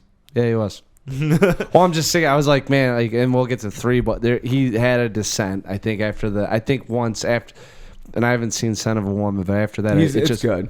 Yeah. It's a layup movie. Like, easy. Yeah. So, I mean, you know what I'm saying, though? I feel like after that, he just kind of went downhill. So it's really refreshing to see young Pacino and be like, oh, he wasn't just a one-trick pony. Yeah. Because if you watch all of his recent movies, if you were telling an 18-year-old kid that had it, they would be like, that guy? Are you fucking serious? What's my name? Dunkachino. Oh, no. It was really awesome to see it. Dude, his tics, his mannerisms, where he's always he showed a glimpse in Once Upon a Time in Hollywood that he still got. My name is. Yeah, he was Schwartz. good in that. Yeah, he's. Yeah, Schwartz. Yeah, he's still got it. Yeah, he's just got to be put in the right spot. I was about to say he's got to work with someone that would be passionate about it, but like you say, it's refreshing to see him as his character, and you kind of forget how good he is as an actor. Mm-hmm. Then you watch this one is just fuck it. I think I like the communion scene more than I like the wedding scene from the first one, because it's a lot of time has passed, and so it's 1959. That wedding scene, the first one happened 15 years. Yeah. About 14, 15 years. Right. So and they're out west. So he's, Frank Pantangeli, first of all, we see him, the first thing we see out of him, he's drinking out of the hose. Yeah. Which is hilarious because it implies that he just threw up outside and somebody's, come over here. Oh, yeah. And he's hosing off his shoes or something. Yeah. And then he sees Fredo and he's like, Frank Pantangeli. I mean, Michael's got me out here. I gotta wait. I gotta wait to get in there. Yeah. I can't talk to him. And he's disgusted that his senator. Fredo's like, oh, I'm gonna go talk to him immediately. And it didn't do shit. And the Senator Pat Gary is up there. Now I got a ticket from Michael Corleone and his son. The way he pronounces his last name. And then he goes in the room and he's like, I don't like you. I don't like your type out here breathing my clean air. Michael Corleone. Yeah. And he's, and then he's like, so I'm going to muscle you out. And then, yeah. How sad that guy was. How wrong he was. Well, Michael's looking at him. He's like, here's my offer, and you're going to do this. And it's always, I'm going to make him an offer he can't refuse. It's the whole thing, yeah. But the offer is that he refused, but that was just a joke one. The actual offer will be, I'm going to roofie you and then murder a prostitute in this, area. Oh, yeah. And set it up to make it look like you got drunk and did it, to where you were going to be freaking out and will do anything for me. Well, that's that's every time they say either take it or something bad is going to happen. You got to know that it's someone set that up. It's a good parallel to the horse head scene in the first movie. Yes. Too. I was just thinking the same. Not always death implied. When you need something done, you can't kill a guy, so you got to do something to really rattle him. There's so many good throwbacks and parallel scenes in each movie too. I don't know. I'm just impressed with like the sort of through line that it has, like how consistently like mirrored it is almost. I think the only difference really in this one is the rise of Vito, but they marry it with the rise of Michael. No, that's what I'm saying. But like from the first one, you don't have it, So like that's the only. Other than that, I mean, the movie starts out wedding, communion. Oh right? yeah. Immediately in the modern day, that's and it ends with the funeral of a parent, like or towards the end of the film, and the death of a brother-in-law in the first one. At the end of the first movie, Kay is looking into the room where Michael is, and one of the guys shuts the door so where she can't see. And then at the end of this movie, she's staring at Michael as he closes the door on her, so that you get the sense that like they're not together anymore. Like they're pretty separate in terms of like raising their kids now. So it's really, and like you said before, everything unravels for him. His wife, after he gets told that she lost the baby, he comes back and he's just quietly walking around the house, and she's sewing, and you're like waiting for, and that's the thing that this movie does is I don't know if it dials back the dialogue, but it definitely lets the scene breathe. In another movie, that would be like hey, what's up with you? Just nothing. Do you want to talk? No. And then it's okay. Cut to the next area they're in, or they even look at each other. Nothing. She's just sewing alone, and he's staring at her, and he's like, I have nothing to say. Yeah. He just walks away. Dude, well, it's so crazy too, temples. Like how much anxiety you get from this film or uneasiness you get because of Michael's uneasiness. Like I didn't even think about that because like when he gets back after all, like the Havana deal goes down and he knows it's Fredo and he gets back and he's like, Tom's got to tell the bad news. He's just kind of like, he's walking around. He does like undoes his collar a little bit of the tie, and he keeps it's just that nervous. He probably hasn't slept. Oh, dude, paranoid. He's like weeks. Now I know it's Fredo, but who has he poisoned in the family? Like I gotta kill someone else. Is it Tom? Is it what I'm saying? So he's just always like he can't even go home and be comfortable. But you see it with the character, and like you say, those scenes where he's like. He wants to talk to Kay about what's going on. You can tell that he's got like this, like, it's like a drug he's on, but it's just greed and power. And like, just this whole ego trip he's got going on. And it's just driving him nuts. And the thing I love most, Goodfellas is an amazing film. Like, I'm not comparing these, that like one's better than the other. He's obviously comparing them. But Goodfellas is awesome because it's the street level version, and I love dumb people, and it's full of a lot more dumb people.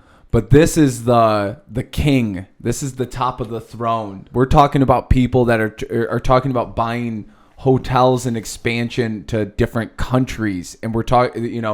It's the top 0.00001 percentile of wealth in the country. People that he was at the meeting with in Cuba, yeah, all of like the huge production. They have a gold phone. Yeah, which by the way, come on, can we sell the gold? That thing would weigh like fucking 100 pounds. They're literally passing it, like, ooh, that could be hollow. Like a gold, come on, dude. Like he was like, it's a gold phone. Now Hyman Roth picked it up, so you're right. Yeah, that's fake. Oh, dude, like the way that like some guy grabbed, because as soon as he goes, it's a gold phone. I was like, that thing would weigh a fucking brick. Like that is like, and then someone gets it. He's like handing him off with one hand. I was like, fake, fucking fake. Movie's ruined now. Yeah, my immersion's that's broken. The stupid shit I get caught up with though. It's like, all right, how real are they gonna sell the gold phone now? Like, I want to see someone like one guy did do like a whoa, like it's a little, But then, I love watching him like weigh it as they pass it along. Yeah, but I was like, dude, that thing would weigh so much. But all the heavy production players and big business guys are there.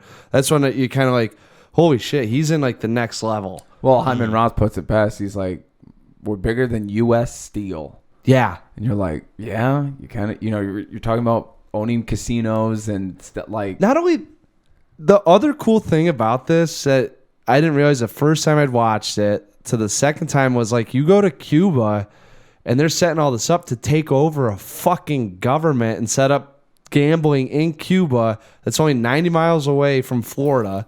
So if you want to come down and have a good time, you're going to go to Cuba, right?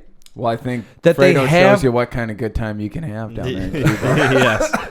But absolutely. To have the revolt set up and Castro taking over Cuba I was like, beautiful. Genius. Fucking beautiful. And I saw a rebellion soldier take a grenade, take the pin out, and hop into a police car to take him with you.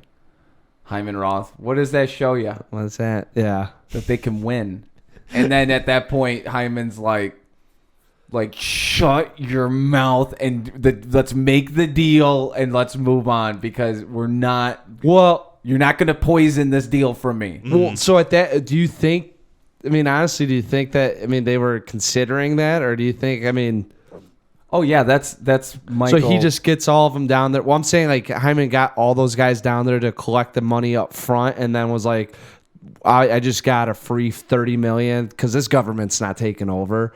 So like everyone cough up your money. I don't think anybody. I think that was kind of the like he says. These people have been at war for 30 years. It'll never happen. It's kind of the old guard, like that nothing's gonna change down here. And then New Year's Eve. That's what I'm saying. Like Michael's ahead of the curve, right? Yeah, because Michael again. We go back to he's the smartest one in the movies. And he also has, he's been trained, he goes to Furman, which is like a borderline Ivy League school in New York City. And then he goes into the military, and he's just, he knows. He's been trained by the best and has seen it. Yeah. World War II, he's getting taught by Patton and stuff. So when he's doing this he's getting taught by Patton. Remember the scene where George Patton's like, come here, Mike. Yeah. No, what was that? Which Francis Ford Coppola wrote the monologue for Patton. Okay. So, and like George S.C. Scott or George Scott. Yeah, he wrote I think he wrote it. Wow. But he certainly wrote the monologue. Oh no, I was just gonna kind of swerve into a different direction. Yeah. But, the thing about watching these movies for the first time, from like my perspective, is that there are of course going to be a lot of iconic scenes that I already kind of know about. So going into this movie, I kind of knew that Fredo was the one who betrayed Michael. The kiss, I knew it was you. You broke my heart. There's that iconic scene where they're at like the parade or whatever, or like this party. The ball. They're at the ball. Yeah, and he grabs Fredo's head and he shakes it a little bit and he goes, "I know it was you, Fredo. I know it was you. You broke my heart." And he like shakes his head so viscerally. It's the anger. I know, but it's just one of those things where like I knew that it was coming. And I kind of wish that I didn't. But at the same time, it's kind of a product of this being a very iconic movie. But you got to admit, though, like, even when you saw it, it still was like, right? Yeah. I mean, I was looking forward to that scene. Like, I had seen it before, and I was still, like, I'm getting goosebumps just, like, think about it. Because, like, everything leads up to Michael just finally being like... It's a testament to how good it is, in my opinion, because even though I knew what was going to happen, it still... had an impact. It still would have been. You're right. It would have been cooler though had you not known about it, because you would have been like, "Oh fuck!" Like, no way. It goes to what did Fredo exactly do, and it's alluded to that he opened up the curtains and was told by Johnny Ola, like that when he's doing his confessional. So Johnny Ola's like, "Hey, the deal, it's not going well. We needed to go faster." So basically, we want to kidnap Michael and force him to sign the deal. So what we want to do, and what he's telling Fredo, is leave the curtains open so we can break through there, grab him, and do this. And Fredo's dumb enough to think that it was going to be a kidnapping. So when Michael when he realizes 100%, and when he's bragging about knowing Johnny Ola and being at that really dark show that they're down there for. Yeah. That I forgot about that too. Yeah. Very like, what is exactly going on here? The things that Fredo's into, man. Yeah. They took her out on change, and I was like, what the fuck? And then all of a sudden that guy came out, I was like, oh, Jesus. His nickname is Superman. His name is Superman. Oh, dude, the only thing that came to me was like the 40-year-old virgin, where she's like, yeah, and then, it's not like she's having sex with a donkey. It's like she's having sex with a donkey. Yeah. Like, as soon as like that guy started, I was like, oh, fuck. But they thank God they didn't show anything. But that's when he is like, yeah, Johnny Owen, I come here all the time. And then Michael is like, he looks at that bodyguard and he's like, plans in effect, go. And Michael's sitting there and he's like, I can't believe that you're this dumb. Like that level of like, and I have to now kill you because you set me up for an assassination. And he's right. And even though Fredo, absolutely correct. Fredo thought it was going to be a kidnapping. That's not like really better than being killed. Like it's going to be the same outcome. And he didn't see that, and he also betrayed his brother, his Don. Not only is he killing Fredo because he's dumb, but he's also killing him because he's weak. He's shown that he gets emotional and he's basically like crying to Michael at that point. Like I wanted something for myself. I wanted something for myself. Respect. Yeah, I want respect. I'm smart. That's my favorite scene in not the both way that movies. some people talk about it, but I'm still smart. He was pissed off that he was passed over because he's the older brother. Yeah. And the fact that they all look at him like an idiot, it's like, well, yeah, you kind of are.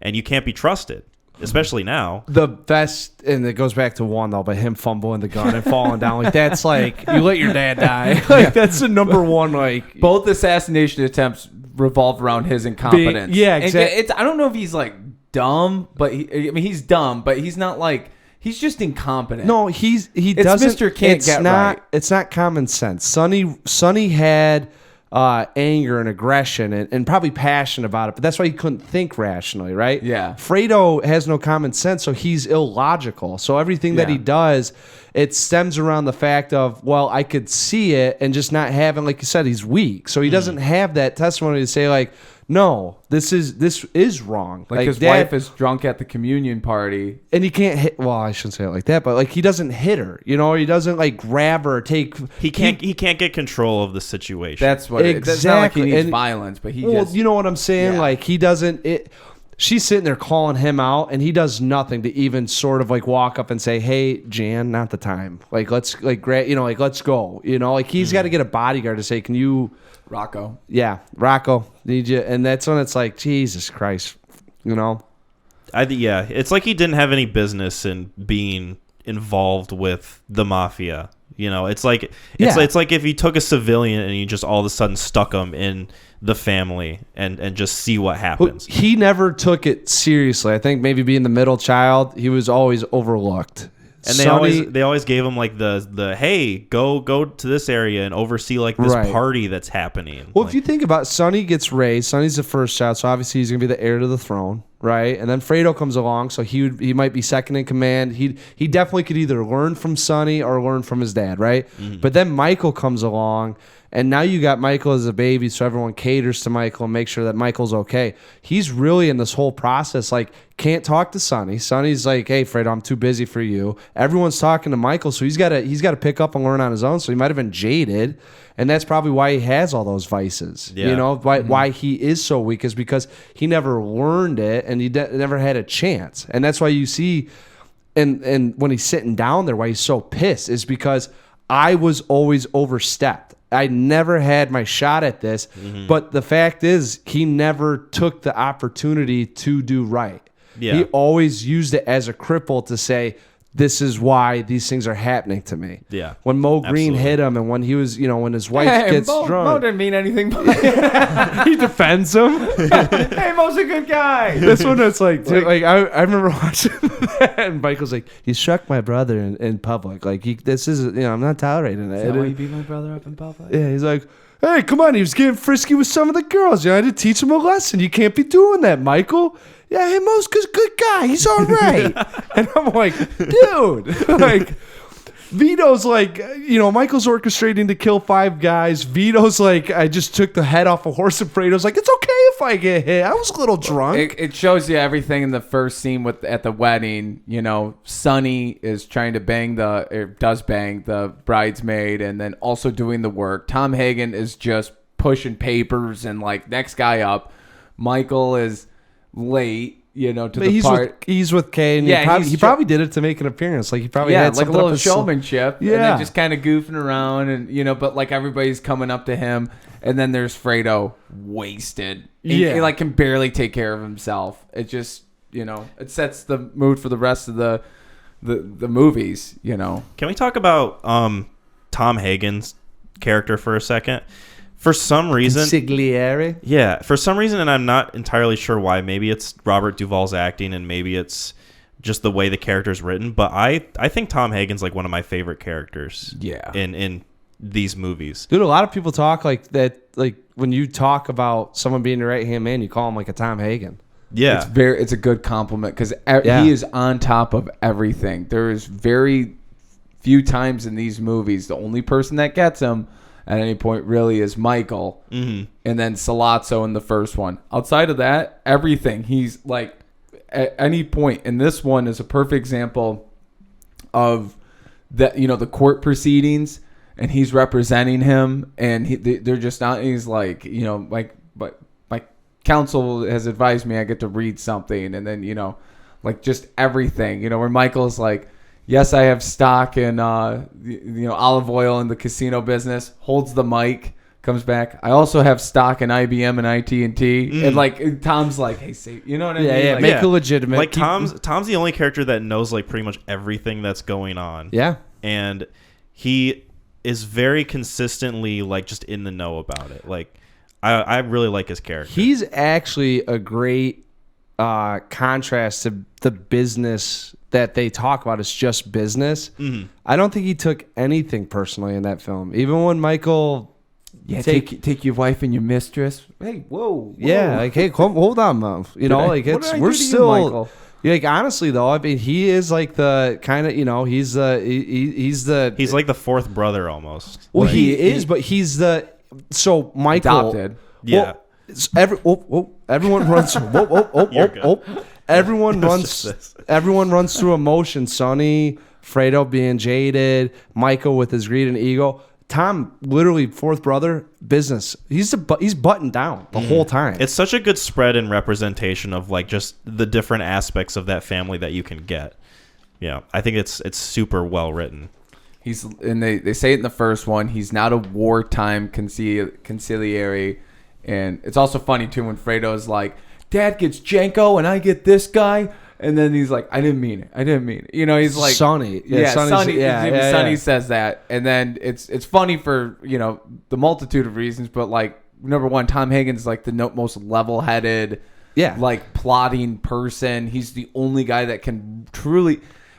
One funny thing from the first one though, but like, remember the cars exploded and Kay is like trying to give the letter to him to give to Michael while he's in Sicily. And she's like, what happened there? And he's like, it was an accident, but luckily nobody was hurt. It's like, how are you going to tell me an exploded car? That was really...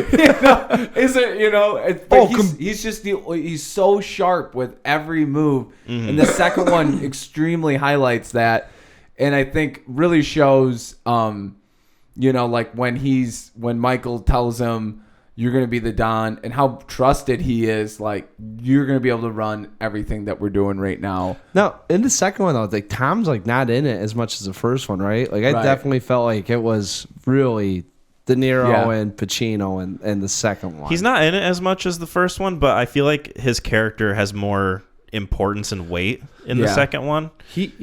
Since Michael kind of plays on that relationship that they have, the fact that he is like the adoptive brother, and that scene in the beginning when he's talking to him, like it's because I respected you that I didn't tell you all these things. You get a little bit of a sense of like history between them, and you get a sense of like depth with Tom Hagen as a character, but still he never deviates from being the business side of it. And there's something about characters that are written in a very like business oriented, like efficient way that I really like. I think that's one of the reasons why in Django my favorite character is Dr. King Schultz. Is because like he represents that type of efficiency. Yes. Because I think there's a way to say it.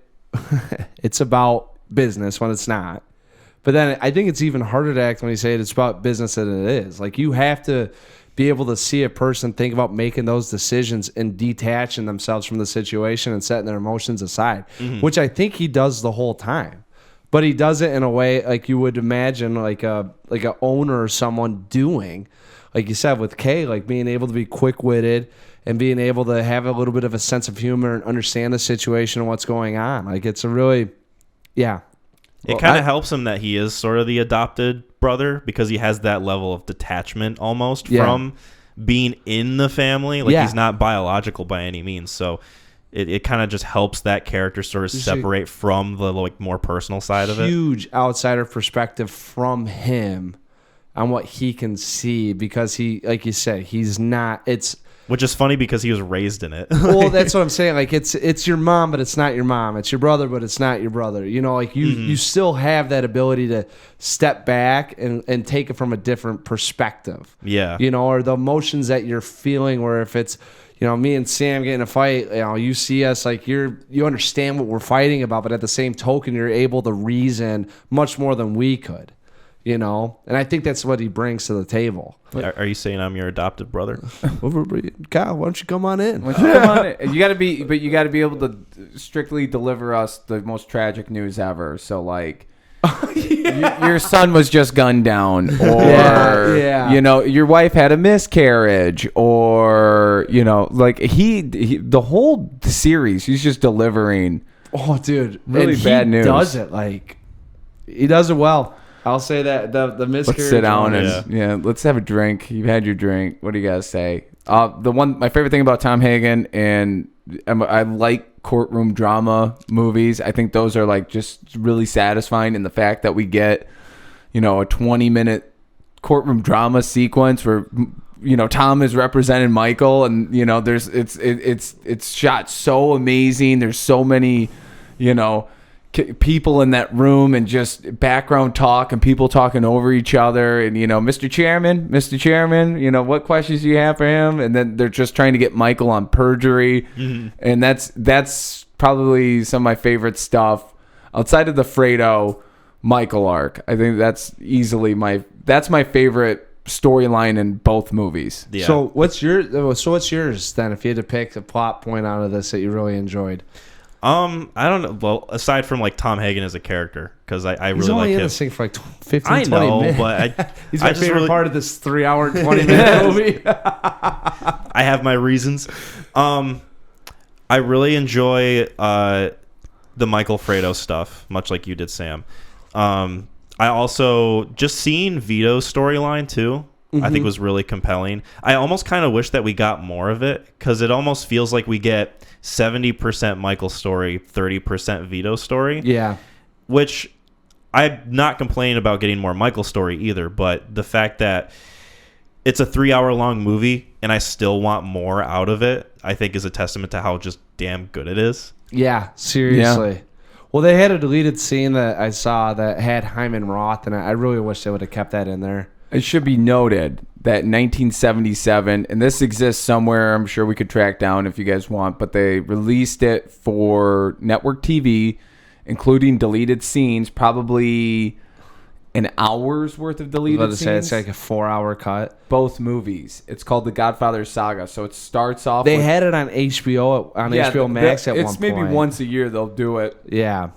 But they play. It starts off, and it goes in a standard timeline from Vito Corleone as a child, and then goes, you know, like there's no cutting or back or whatever, no flashbacks, and they add in scenes that have Hyman Roth, a young Hyman Roth. There's a scene where Michael is talking to Don Vito at the hospital, so it's like the ultimate like fanboy experience. It's probably like 8 hours long, so we'll be watching that soon.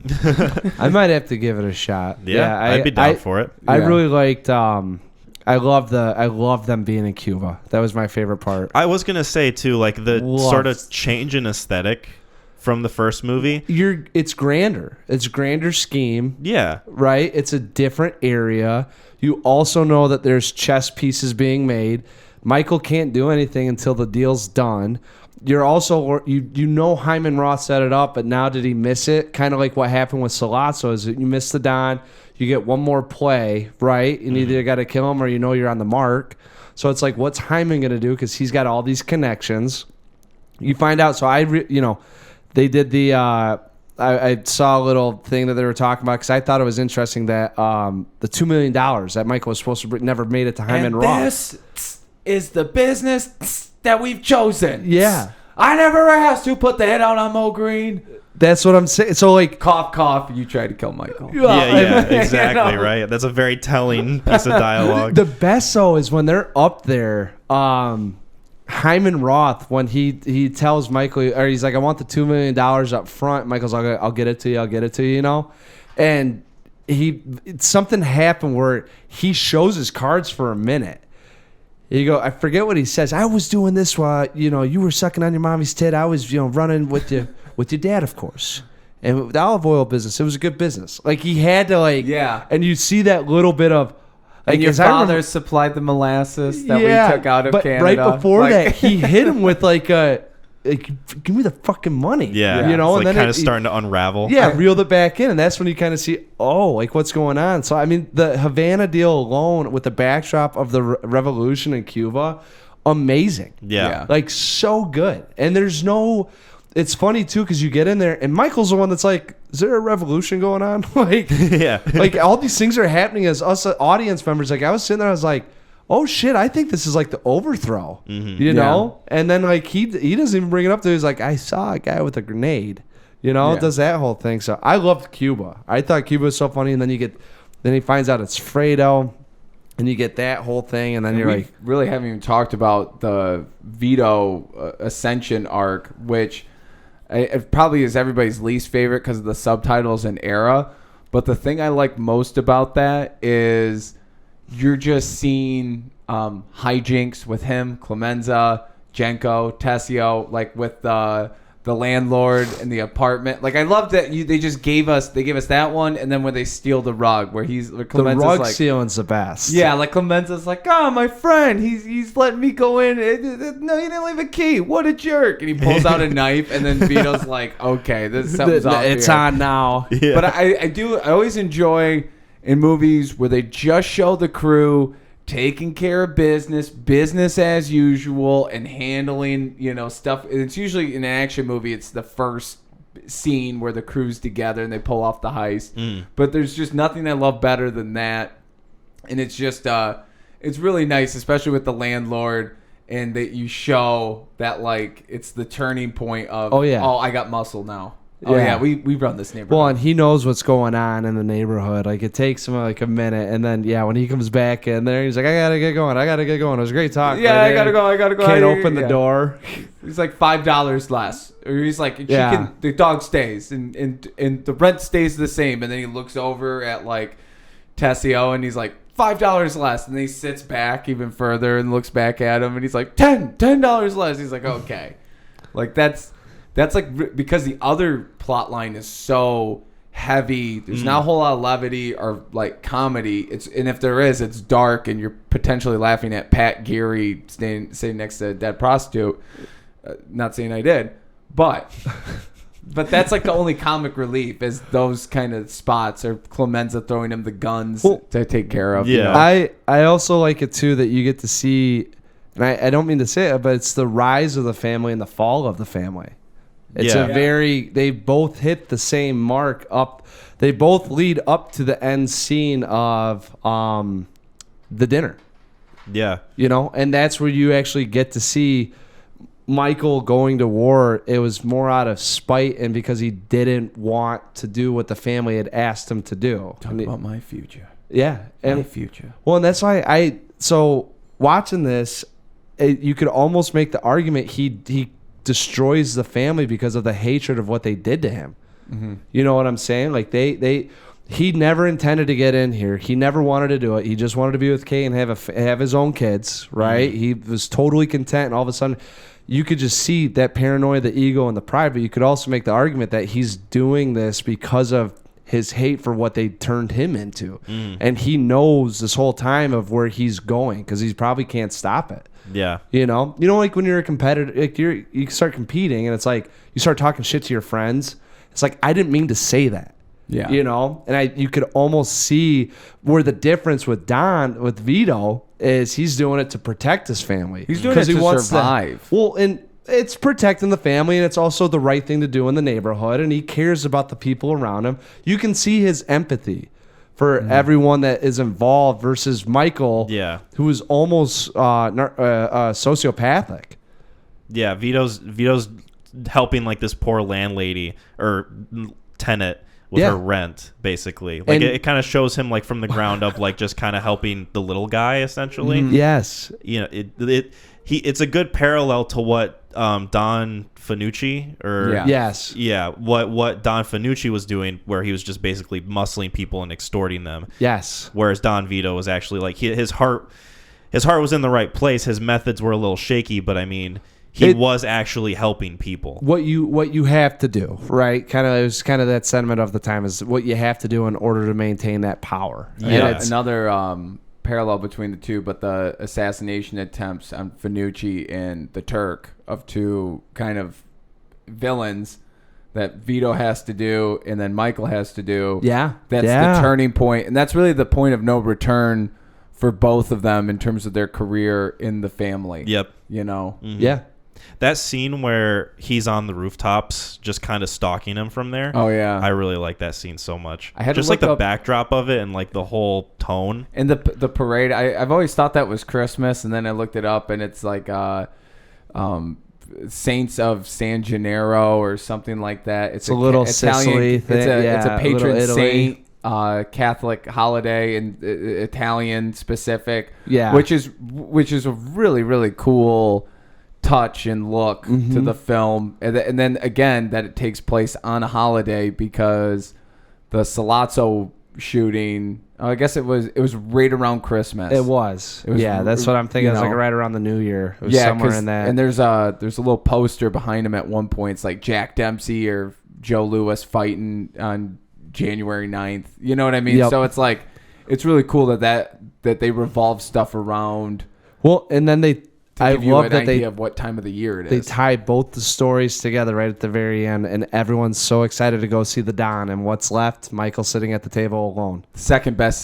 My second favorite scene in all of the movies is that one, because all it's just the boys are back. Yeah, hey, exactly. Happy birthday. Sony walks in, and they're talking. It's Pearl Harbor that happens that day. Yeah, like they bomb. I can't believe they bombed Hawaii, and then on Pop's birthday, and it's Pop's birthday, and it's so. I don't know, it's his birthday. Why? Oh my god! And that is to me like the perfect scene to end it on. The boys are in there, and you even see Carlo meet Connie for the first time. Yep. And then like Tessio comes in with the cake, and they have like all of these dudes that are just gone.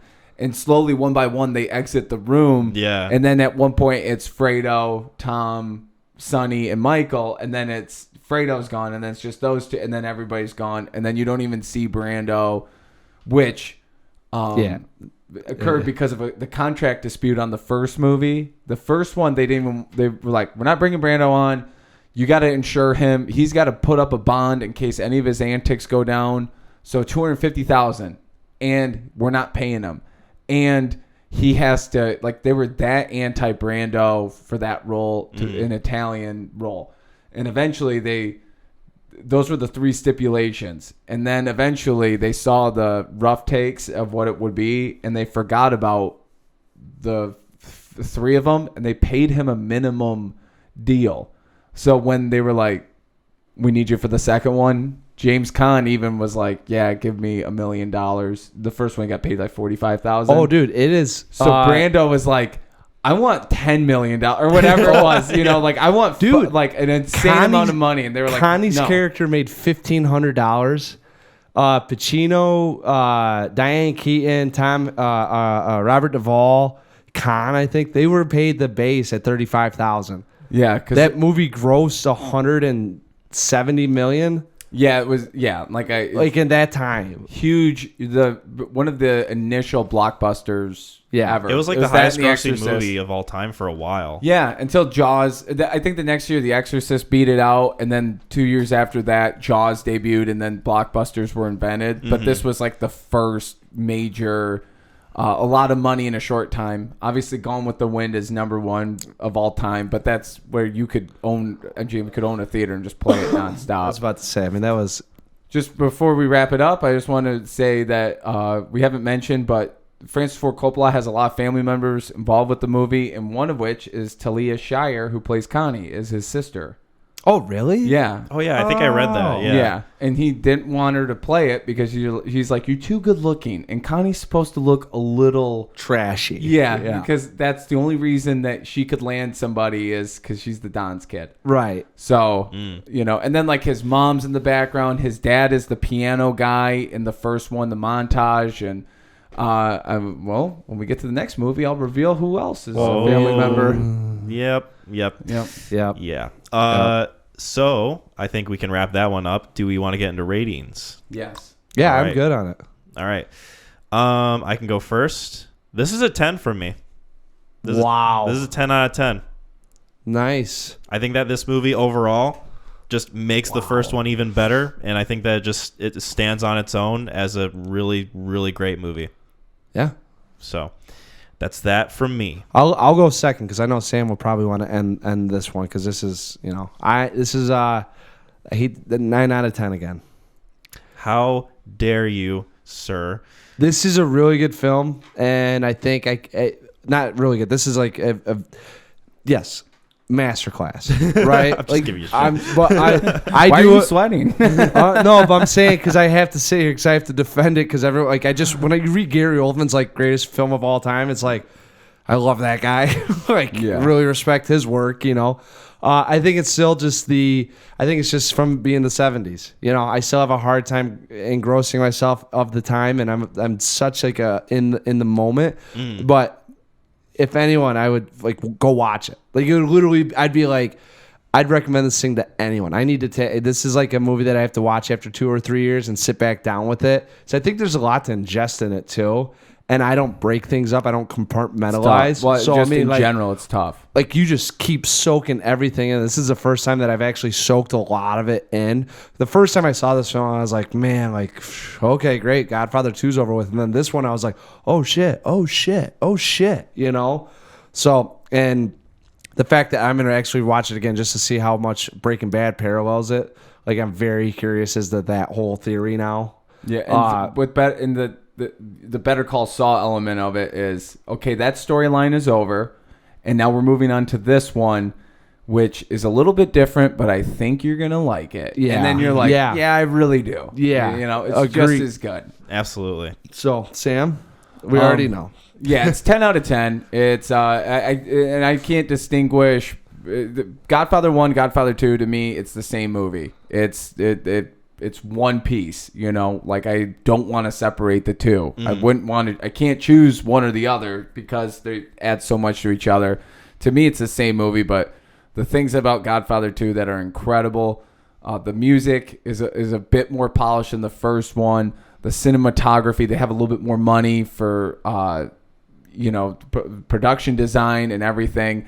And it's a little bit more, detective noir. You're just seeing, Michael start asking questions, sitting down with people. But yeah, like they're just perfect movies, man. Like there's really very little wrong with them, and the more you study them, the more you get something out of them. And even to this day, and watching it today, like Mackey's like, wasn't Hyman Roth in that movie? And I'm like, no, he's in the deleted scene. And then when I was watching it, I'm like, oh my gosh. And he's in there for like just a little cup of coffee behind Don Corleone. When they have the Janko opening, and right? the car runs by. Yeah. And you're like, man, like it's just, there's always, it is so hard to watch it and not pick up on something new. I'm telling you, man, these characters, like if you get introduced, like you were somewhere in this film at some point. Like there's no one that's like wasted. It's not. They always reoccur. Wasted screen time. They always reoccur. Yeah. And it's even to the point where this thing is such a labyrinth, Rubik's Cube, puzzle-like thing. There's one point where Tom says to Michael, he's like, hey, he's got Senator Coachman on the payroll. And they say Coachman one time when they're up there, and so I'm like, oh, I'll look at what actor it is and then figure out which one it is. They're not even credited by Coachman or not. So in order for me to get that information, I got to go back on, because I Googled it. I did like 5 minutes of research, and I go, well, I'm better off just to dig to find the scene and see which one is talking to which one. Yeah. Which adds something in the movie of the questions that are getting delivered. So, just one of the all-time greats. And really just a perfect ending. And they should have left it alone and moved on with life. No, they get the third one. But Sam, wait, isn't there another movie? Isn't this a trilogy? Isn't this a thruple, if you will? I don't acknowledge that like movies like More American Graffiti or 2010 The Space Odyssey Continues, like those movies don't exist to me. Godfather 3 has ventured into that category. There's another American Graffiti? Yeah, it's called More American. Jesus Christ. But the funny thing about that one is the Indiana Jones and the Kingdom of the Crystal Skull. Oh, like you don't even think about that they exist. I think that's what I did with the Jurassic Park movies. Like honestly, the last 4 that came out, you get Jurassic Park. You really Park. only need the first one. Yeah. No. Lost World. Lost World's good. Yeah. Lost World's good. Yeah. But like Lost World can hang out. Yeah, like you think of like what Terminator are they on, and you're like they should have been done after 2. You get the horror movies I'm cool with just because it's like Grizzly Death, but like once you get into stuff like this, there was fortunately there was a third one. Yeah, I guess no better way to introduce this movie than with that. The Godfather Part III, or depending on which version you watched, The Godfather Coda: The Death of Michael Corleone.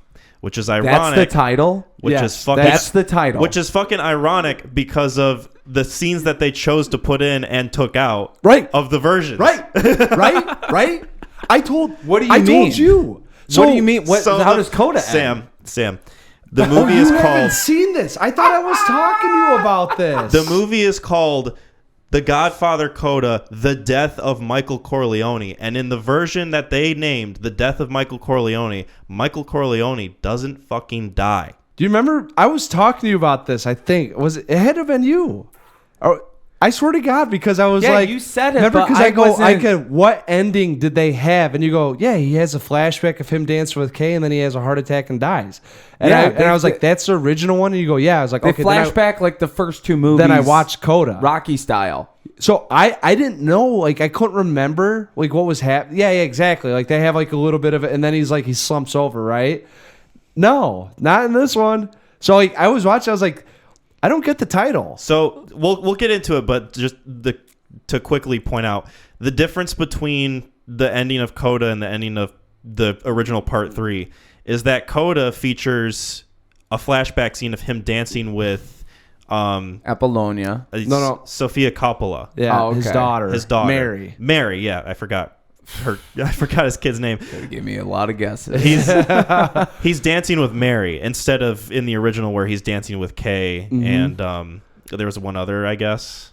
I don't remember. I just remember the K. Oh, it might have been Apollonia, and then the K. It might have went like her to her, like his loves. Okay. And then well, it's only with him and Sofia Coppola, and then it like fades in on old Michael, and then the movie just ends. Yeah. Like he doesn't fall over or anything. You know, in that one, he kind of like it fades and it looks at him, and he kind of does this thing, and then it pans out, and he was like feeding the birds or whatever, and then he just kind of on like and he like slumps over. Which it's funny too because. One of the first times I watched Godfather Part 3, my biggest gripe was I was like, it should have ended with him crying on the stairs, like ultimate tragedy, end it, and not have it tacked on 20 years later and him dump over. Mm-hmm.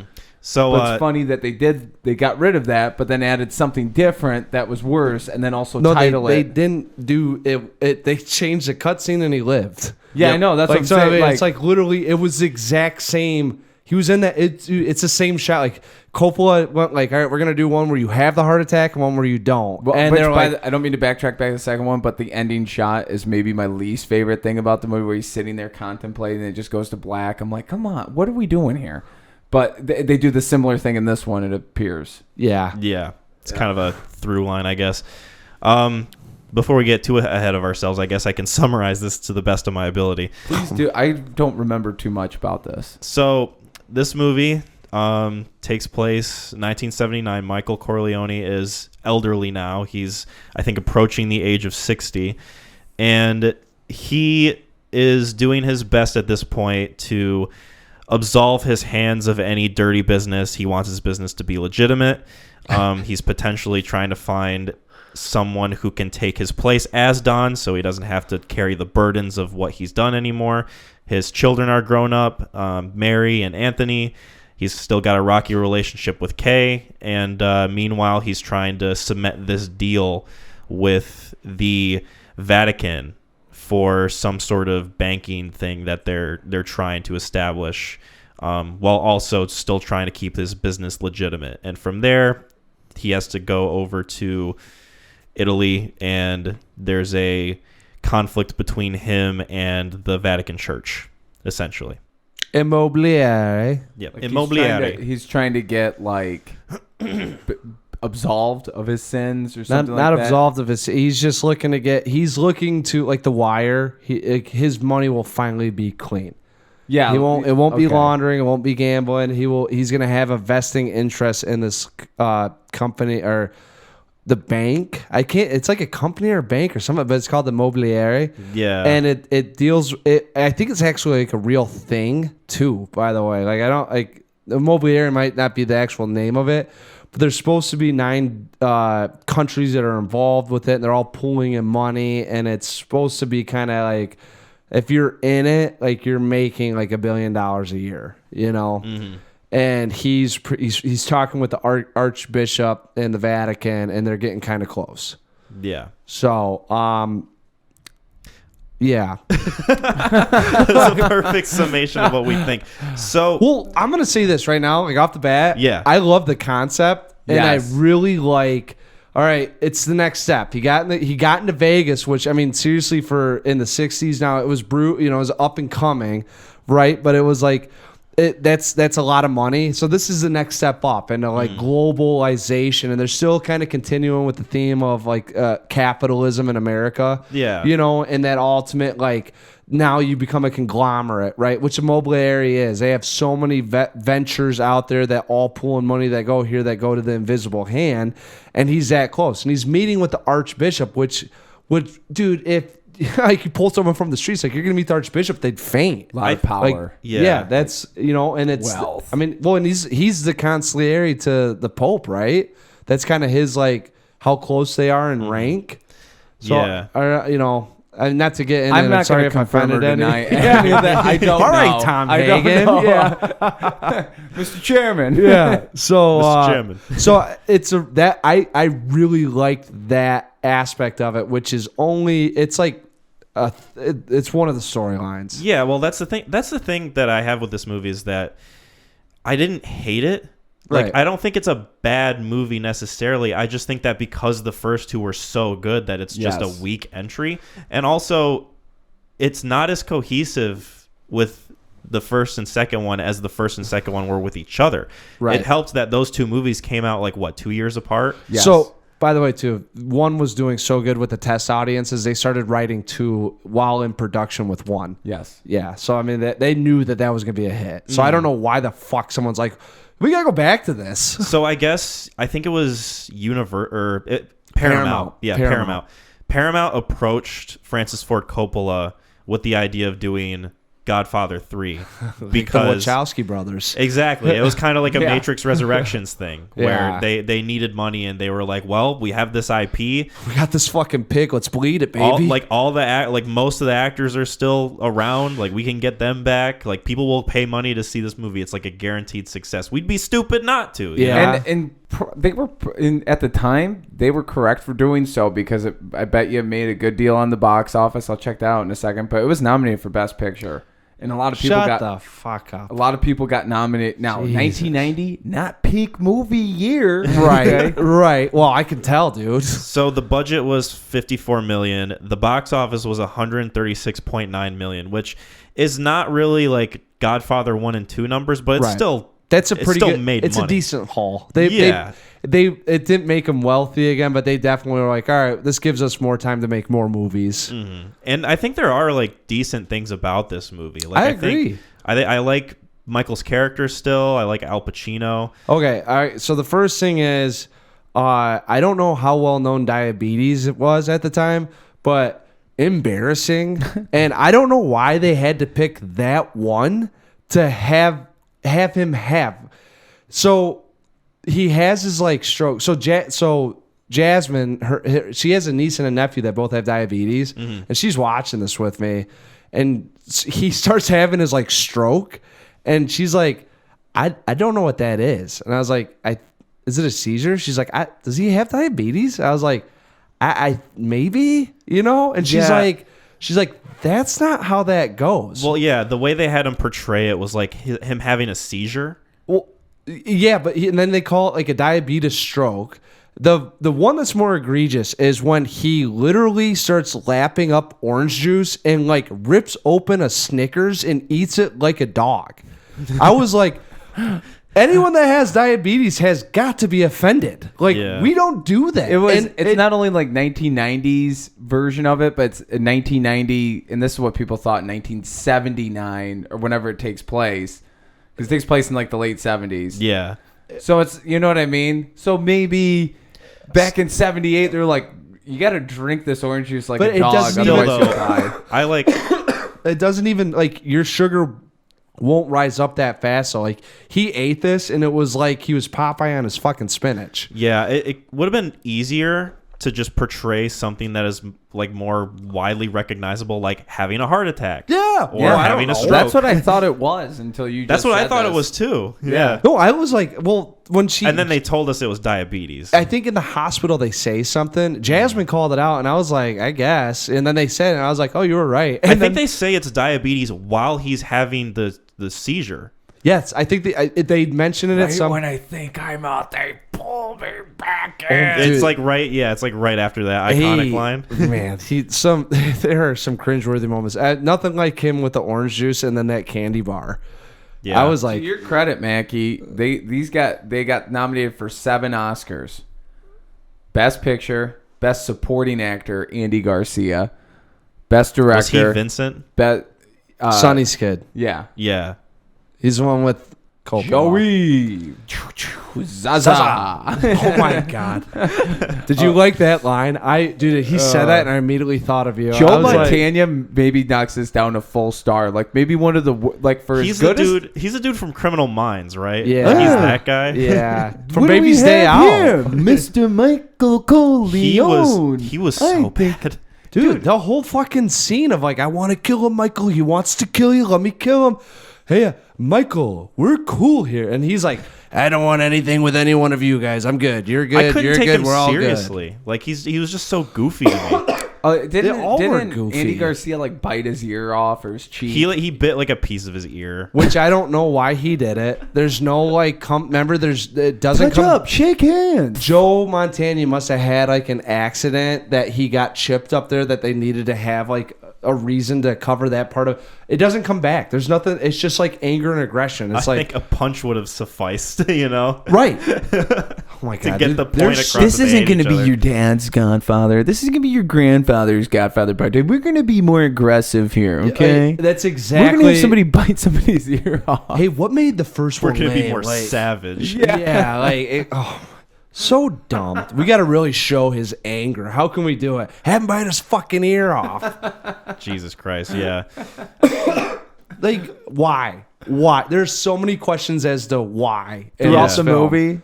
Like, or just with that? No, throughout the movie. Yeah. Just, why? Like, my biggest why is 1990, and throughout the 90s, there is a flood of young talented actresses in Hollywood. So right around 1990, just spitballing, Julia Roberts, who was Sandra I think Bullock, supposed to play that character. You're kidding me. I'm not. She was Julia Roberts is up for the. She was up to play that character. Imagine she had a scheduling conflict, I think. And don't get me wrong, Andy Garcia was good, but imagine Nick Cage in that role. And imagine Julia Roberts. I read that. You gotta have He's someone Francis Ford Coppola's nephew, so you continue the family tie. His original name is Nicholas Coppola, so now you bring. You know what I mean? Yeah, but I didn't Nick Cage beg to be in this movie too? Yeah, like he was 25. At I the can time. only. There's only so much nepotism to go around. Yeah, but Nick Cage, I mean, uncaged in that role. No, the fucking movie was already goofy. Like, I don't need. Andy Garcia was like over the top goofy, but at least he was still like, I'm an actor. You know, like Nick Cage running around in that thing, I would have been like, shut the fuck up. Like, are you kidding me right now? Nick Cage acting with Pacino one-on-one scenes. Oh my god, yeah. Missed opportunity, I will say. But I disagree 100%. So to build up what you were saying. Yeah, let's go back to who was cast. All right, can I at least set the scene? Like, can I? Yes, all right, so go for it. Okay, so you've got. Okay, how fucking weird. All right, first off, it's his daughter. Okay, right? His daughter. So we got his daughter. Then we bring in Andy Garcia. Okay, and it's not going to be someone off the streets. Let's make them cousins. Hey, cuz. Yeah. Hey, cuz. I love you, cuz. I thought cousins kiss, cuz. Yeah, cousins kiss, cuz. It's just cuz. It's a cousin kind of thing. And I was like, step cousin, what are you doing? Yeah, no. First, they even say it's first cousin. Oh, I know, dude. Okay, so like that to me is wild. Then they go through and do it, and like let's have him bang, right? Oh my gosh, I don't remember. Oh yeah, well They don't show it. They don't show it, but explicitly show like it. they're like rolling, like It's oh like my god, heavily implied. Yeah, and like they're making gnocchi, and they're he's rolling. They're it. making so gnocchi, and then they're doing the nookie. Well, yeah, exactly. A little whoopee. So they're like rolling hands, and then they both look up, and then they start kissing, right? And he picks her up and like walks off screen with her, and it's like, so that's happening. That first off, that's going on, and I'm like, they're fucking cousins. Like, well, then no pun intended. Like, God, why did they have to do it? And then I'm like, this is his daughter, man. Okay. Like, there's so many points that are just wrong with it, right? So, one, it's Francis Ford Coppola's daughter. Why are you putting her in could have scenes picked like anyone. this? Like, you you literally knew what could you have were picked writing. anybody, and it doesn't help that she's a dog shit actress. Two, they have no chemistry whatsoever. Like her and none. And it was bad. She's like trying to look at him lovingly, and Garcia's like, I slang so much more than you, right? Julia Roberts should have been in this movie. He's looking at her like that. Yeah, like it doesn't help that again she's a bad actress. And three, they're cousins. They're first blood cousins. Like, how about the through line with that too? Is that it's dangerous? It's wrong. It's wrong. It's dangerous. It's dangerous. Yeah. Who says that? Pacino. Al Pacino. Kay. So the Kay's like almost begging him to let her go with Andy Garcia. So the whole assumption with it is that you're supposed to think of it as like Al Pacino views this relationship as dangerous because it's involved in a mafia family, rather than it being dangerous because it's literally incest. Like they're crossing bloodlines.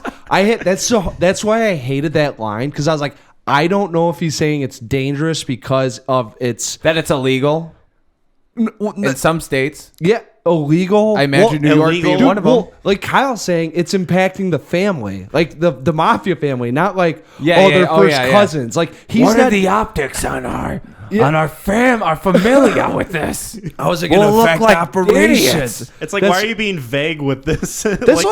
Why is nobody saying, hey, you guys maybe shouldn't be fucking because you're blood related? Your first cousin, like they say it one time. Someone's like, your first cousins, and she's like, well, that's why we're kissing cousins. Oh, and good, it's like, you're both here. Come on in. Come on, have a seat. Oh my god! Like, we got something to talk about. Who in the script writing just was like, this is gold, and then the next guy read it and went, yes, Dad, I hate you. Why won't you let me bang my cousin? Like, oh my god, it was so bizarre. And I'm like thinking like, how did this just go by? Like, imagine everybody's faces when they're doing that table read and that line comes out that they're cousins, and it's just a long pause, and then like Andy Garcia's like looking down at Coppola, and he's just staring back at him for the line. You know what I mean? Like everybody's like, is this for real? Yeah. Like what is the motivation here? I honestly think if the fly on the wall somewhere, he knew he was casting his daughter, and he was like, who do you want to be on film with and like make out with? Like, it was just like, which is even creepier. But it was like you get to be with whoever you want. This is the role for you. But you wonder why her career didn't take off. I'm gonna listen to that commentary on the drive home. Oh, really? I really want to have, because I'm like, tell me I'll let you know any points, but like, I imagine that she got cast because she was like the baby in the christening scene and the first one. You know what I mean? So he's like, dude, we all know why she got the same actor. Yeah, you know what I mean? So it's like, okay, cool. Like we would have known. Glad they kept up with the contingency. Oh, yeah. The consistency. Yeah, the continuity. Yeah. So it says right here, Julia Roberts was originally cast as Mary, but dropped out due to scheduling conflicts. Madonna wanted to play the role, but Coppola felt she was too old for the part. Oh, my God. Jesus. She was 26 years old. Well, let's face it. Everyone read that script. Like, Julia Roberts got hired, and then she read the script and was like, I'm not involved with this. This is... alarming. Rebecca Schaefer was set to audition, but was murdered by an obsessed fan. Interesting. Very, to say the least. Yeah. Winona Ryder dropped out of the film at the last minute due to nervous exhaustion. Ultimately, Sofia Coppola, the director's daughter, was given the role of Michael Corleone's daughter. Yeah. Which obviously sparks some alarms in people's heads of whether or not it was nepotism, which he denies. But I mean, of course he's going to deny it. What's he going to say? Who the fuck's going to be like, oh yeah, 100%? Yeah, it's like, oh yeah, no, I cast her. No, full send. Yeah, nepotism. No, no. I don't even know what that word means. But my dad will be in this film, and so he will write the music, and my mom will be over there. Yeah. And my nephew Nick Cage will be in this. Okay. Oh, hey, no nepotism. You're right. Let's get Nick out of here. Let's get Nick out of it. Let's get the actual actor out of the movie. You mean the guy that's already been nominated for an Oscar and could probably... 2 different films, or at least that one different film, or one film at that time. Yeah. Yeah, I think Moonstruck, he got nominated for an Oscar by that point. Yeah. And then like a couple years later, he wins it for Leaving Las Vegas. Exactly. And, you know what I mean? Like... But you're right. Like, and I don't think there's much. The biggest thing to save this movie is a cohesive, simple narrative and storyline of redemption or some sort of trying to wash away his sins, and also, you know, bringing back. Like, I understand when you're doing much like the Cobra Kai, like where you have or Fuller House, a piece of property that you're doing. 20 years later, that you have to have younger, like you got to put over younger actors in a more contemporary storyline. But you just picked the worst. Picked the worst storyline for that. But here's the thing, too. I mean, it worked in the 70s. You know, I just feel like at that point they had been established by the Godfather. So Godfather 1 hits, Godfather 2 comes out. They've all got like swirling names, right? And they nailed it. And they got really lucky with talent. Sometimes you just get lucky and you get that winning recipe. It's like they thought they were going to strike oil for the 3rd time. Yeah. You know, and that's where I think so much of the first one, obviously it's well directed. And you could say this one could be 2. And but a lot of it that success dealt with the first one with the actors killing it. You know, and this one, like, I don't know if it mattered who you brought in. And I think it helps, too, that, like, those 2 movies, like I said before, were released so close to each other. Yes. Like, when you have a waiting period as long as, like, 1947 to 1990. Yeah. And also the fact that Paramount approached Coppola. Like, it wasn't something that he himself thought of. I think he even admitted that Godfather Part II is, like, the conclusion of the story. Yes. And yeah, I don't know where, like, if you were going to make a 3rd Godfather or like something, you're like, well, we already went to see The Rise of Vito, which should have been its own movie. Mm-hmm. And we saw the actual sequel, which, you know, so you made really 2 sequels in one.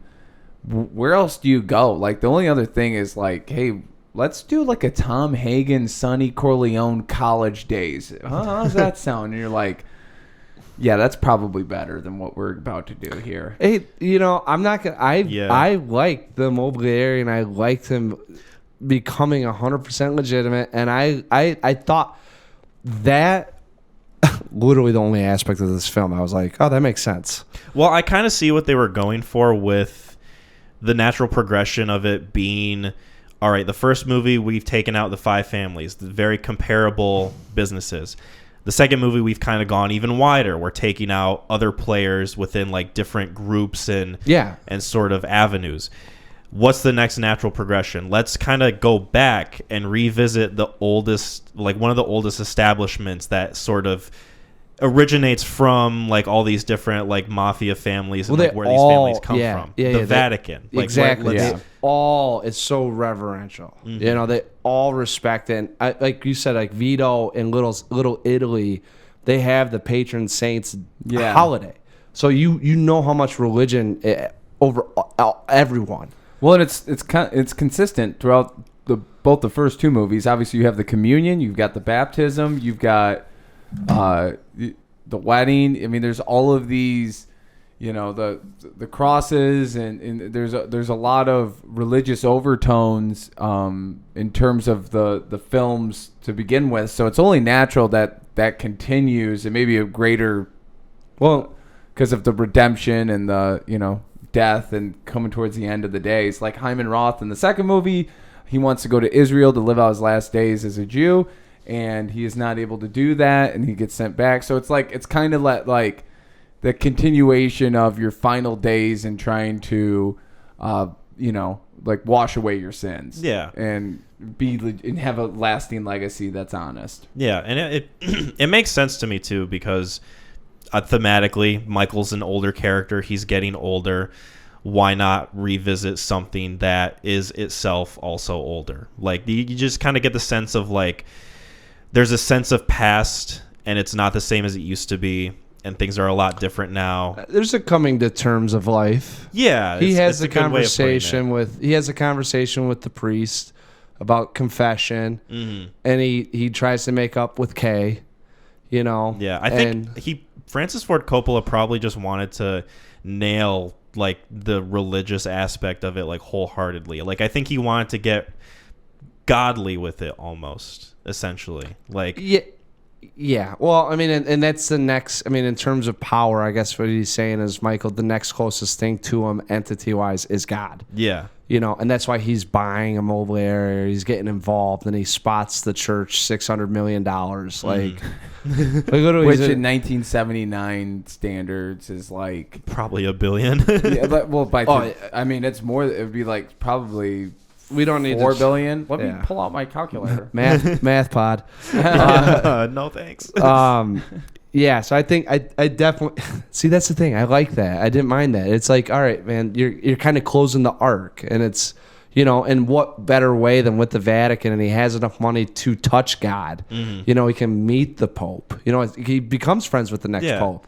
Like, it's got a lot of cool concepts in it, like the religious stuff and like the stuff with his son and the opera house and like the big show. It kind of it's a good setting for a climactic crescendo scene and like the staircase and like the whole tragic aspect of it. It's almost Shakespearean, you could say. Like, it's a lot of cool ideas where like the executions are hit or miss. I think because it's without passion. Yes. I said that, and I say it about the Matrix movies. Anyone that, when you're approached later on to come up with this next, passionless. It's not something you want to do. You obviously know you're in it for a money grab. So I mean, it's kind of relatable to anyone that's making a shit ton of money. It's like, I don't want to do this, and the agent says you're doing it. You go me 10%, you owe 5%. You got to pay this off. Like, take the fucking film, and it's like, okay, it don't matter. My name's in it, and people will watch me for my name, and you just don't care. And I think that's what I'm saying. Half of this is like really good, and then it's just not well executed. Yeah, definitely not compared to the first two. Yeah. What about one of my favorite parts of the first two movies, Tom Hagen not being in it because Robert Duvall wanted to be paid the same as Al Pacino, and they couldn't come to an agreement on that. So you think about, like, at that point, you could have easily have flipped the narrative that Tom has his own family that's not being respected because he's German Irish, and he's pit them up against each other. Yeah, and now it's Duval versus Michael Corleone head to head, Don versus Don, and Michael's also got the same thing of being 100% legitimate, and he's battling his brother for control of New York City, and you know what I mean? Like, yeah. You add in that one small piece of a character from before, and it turns... Maybe that's what they did, and then it was like, well, we got to get Joe Pantoliano to do it now.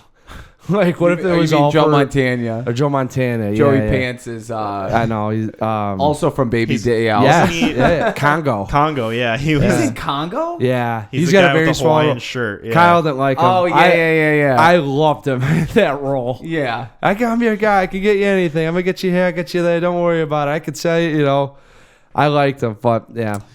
Because I think he's the only one that actually had personality.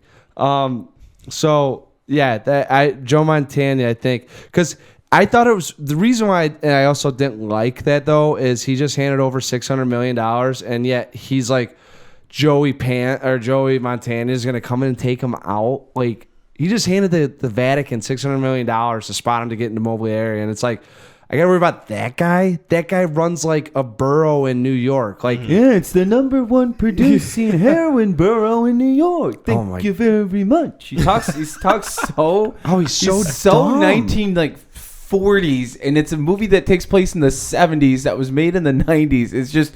It's so out of place. Well, his character. Yeah, and he does a thing with his eye where he does you think you're gonna muscle me out? It's like, dude, what are you doing? His character and the whole point of it just feels inconsistent with what they want to accomplish with the rest of the movie. Because you go from him, who is like just such a small potatoes, like, mobster guy, and then you go from that to the Vatican, which is like supposed to be this grandiose thing. Dude, they took out 2 popes.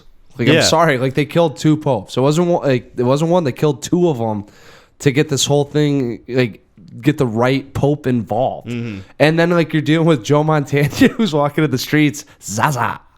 Yeah. Like, it just feels corny and goofy, and just it's not at all consistent with what they wanted. I think they were shoehorning Andy Garcia's like rise in there for no fucking reason. Like, that storyline should have got taken out. Or they could have done it in a much better way. Much better ways, probably. And again, the first movie, we're over budget by $4 million. We're past the timelines. Like, everybody's stressed out, and you're putting everything you have into it, and it becomes successful. And then the second movie, hey, we'll give you a budget, but it's got to be better than the first, and you have 2 years to do it. And so you have these like crazy, time crunches and expectations, and it's just like it's him battling the studio to fight for this. The third one, they're like, yeah. Make the cousins. You're the genius. Make the cousins date each other. Yeah. Make put Joe Montana in it for so nobody's challenging him on any of these ideas. Where the first one, he's dying to get everything that he wants done, and even in the second one, hey, you don't have Marlon Brando for this scene. But you got to find a solution in a week, and he comes up with, we'll sing for He's a Jolly Good Fellow, You Never See Him. Yep. And it works so well. Yes, but this one, hey, you don't have Robert Duvall, we'll give you a year to figure it out. And so you don't have Robert Duvall, we'll give you this guy who kind of looks like him play his son. And his character... let me ask you a question. It was... George Hamill? No. It was this guy. I don't remember the character's name, but this guy who looks kind of like... he became the priest. Yeah, he's like the priest character. Yeah, which is really weird. Yeah, let me ask you this. Okay. Does his character serve any purpose other than to tell the audience that Tom Hagen is not going to be in the movie? Yes, that's it. I literally... I was like... He's like, hey, Joey Hagen, like... Congrats on becoming, a fucking whatever, a cardinal over in the Vatican. It was like Andrew Hagen or something. It's John Savage is the actor who was in Deer Hunter. He plays the third guy that goes over there with Christopher Walken and him. Oh, really? Yeah, that comes back that has no legs, and he was also in Hair as the lead. Oh, he was a young guy that got married, wasn't he? Yes. Yeah. Yes. Yeah. So that's him. So why is... That's what I'm saying, and he's his kid, and he's 45. And he doesn't like.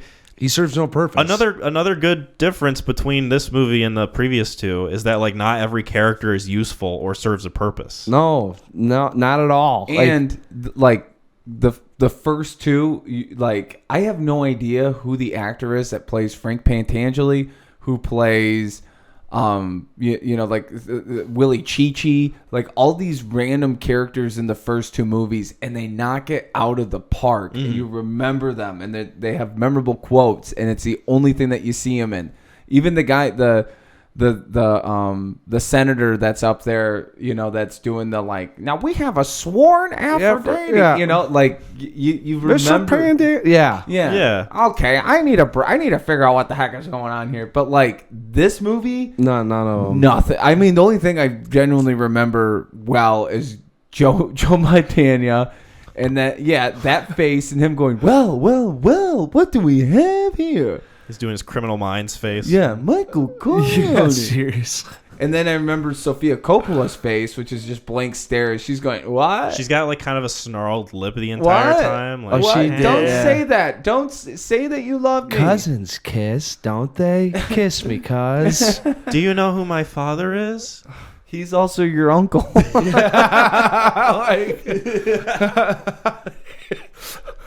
So I'm sure Andy Garcia was like the one to like be like, we can allude to it, correct? And Coppola's like, oh yeah. And then he's looking at the script, and it's like Vincent Corleone. Yeah. His first line is, I'm your cousin, and points at her. They really. I know, like it is. It actually was. He's like, I'm Carlo. It didn't lead like into the. All right, maybe they're related. He was from the chick that Sonny's banging. Okay, actually, in the wedding. Connie like walks him in, and she's like, "Hey, this is Sonny's kid. You remember the bastard child?" Yeah, and it's like, oh, okay, like. Wait, they're still cousins then, they're right? still blood related. Like, it's not like Sonny was a bastard child. It's not like he didn't take the last name doesn't mean they can hook up. You could have done anything. There are so many characters. In you that don't movie. need Mary in the fucking thing. This is Frank Pantangeli. Have it. Yeah. Okay, here's a solution. You can't get Robert Duvall back in the movie. Have his kid be the one that Michael takes under his wing. There you go. And then he can hook up. Problem solved. Then his character has a purpose. Well, I will say this: if you needed it to do the thing at the end with Mary and have him die for the tragedy and actually be affected for once in his life, like kill Kay. He still loved her. You don't even need Mary in the thing. She went off to college, and then they go here and they pop Kay. Well, it is also dumb that Anthony was more of a character in obviously the second movie where he's going fishing with Fredo and stuff like that, and then it's like a jobber guy playing him. Yeah, like nobody like. Oh yeah, that was even in the. I mean, they had to get a guy that could probably sing. Like if I'm guessing, which that's so hard to find in Hollywood. I'm just saying you're not gonna get. You're talking like a jobber. It's like one of those things I'm watching. I was like, who can sing pretty well? Nick Cage. Oh my god. Bruce Willis at the time had a band, but I can't believe I just suggested that Bruce Willis would make a good Anthony Corleone. Can you imagine him, Mackie? Like, he's the same thing. I can't believe you're my dad. Dad, ho. Why won't you let me be a singer, Dad? I come back for 1 weekend a year and this happens. Oy vey. Come back home. Hey, Merry you guys Christmas. are cousins. What are you doing? No one wanted to say anything about that. So welcome to the party, it's pal. Dangerous. Yeah, it's dangerous. What they're doing is dangerous. It's like what type of dangerous we talking here? Yeah, like bloodline. Yeah, dangerous. They're crossing bloodlines. Like, let's talk about the final. I guess not technically final, but like the climactic like staircase scene. Yeah, with Al Pacino screaming into the heavens. It was touching until that.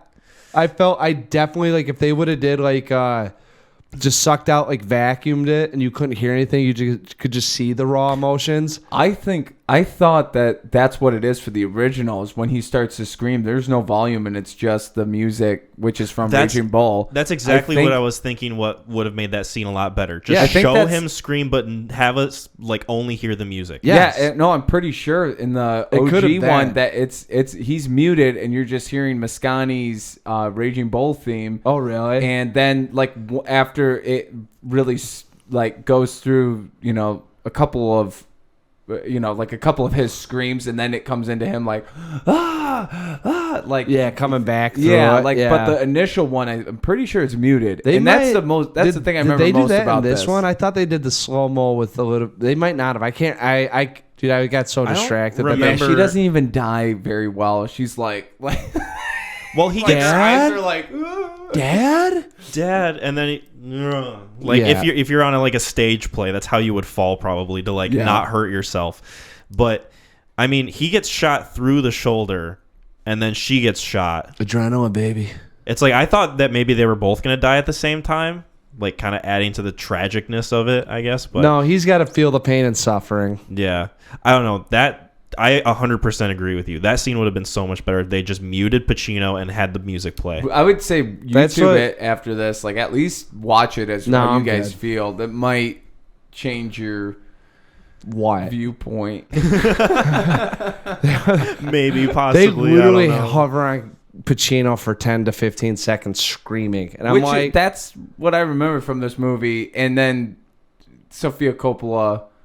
Dude, do the thing where the music, and then when they pan out and then just have him screaming as it's coming back in, so we're at least disengaging with all that shit going on. Yeah, they literally Coppola is just like, oh, this is good. Well, then keep going. Then also you get a good whole scene being set up with all the chaos going on around it, and you understand it's not just Pacino that's affected, but they got the sirens coming in, and they got to figure out who killed here, and then you see the other family members, and you just have him just it's just him though, and he's living. You can have it feel more grandiose by having those characters that are still in his life, they're mourning like they were, but show it in a much more cinematic way, and just have the whole scene setting up and pan out, and then you can get the whole fucking everything going on. And it's not just Pacino affected, but because it's ultimately he's the one that killed his daughter. Yeah, and then you get to see what you're supposed to get out of it. Yeah, but how he affected everyone, and it's not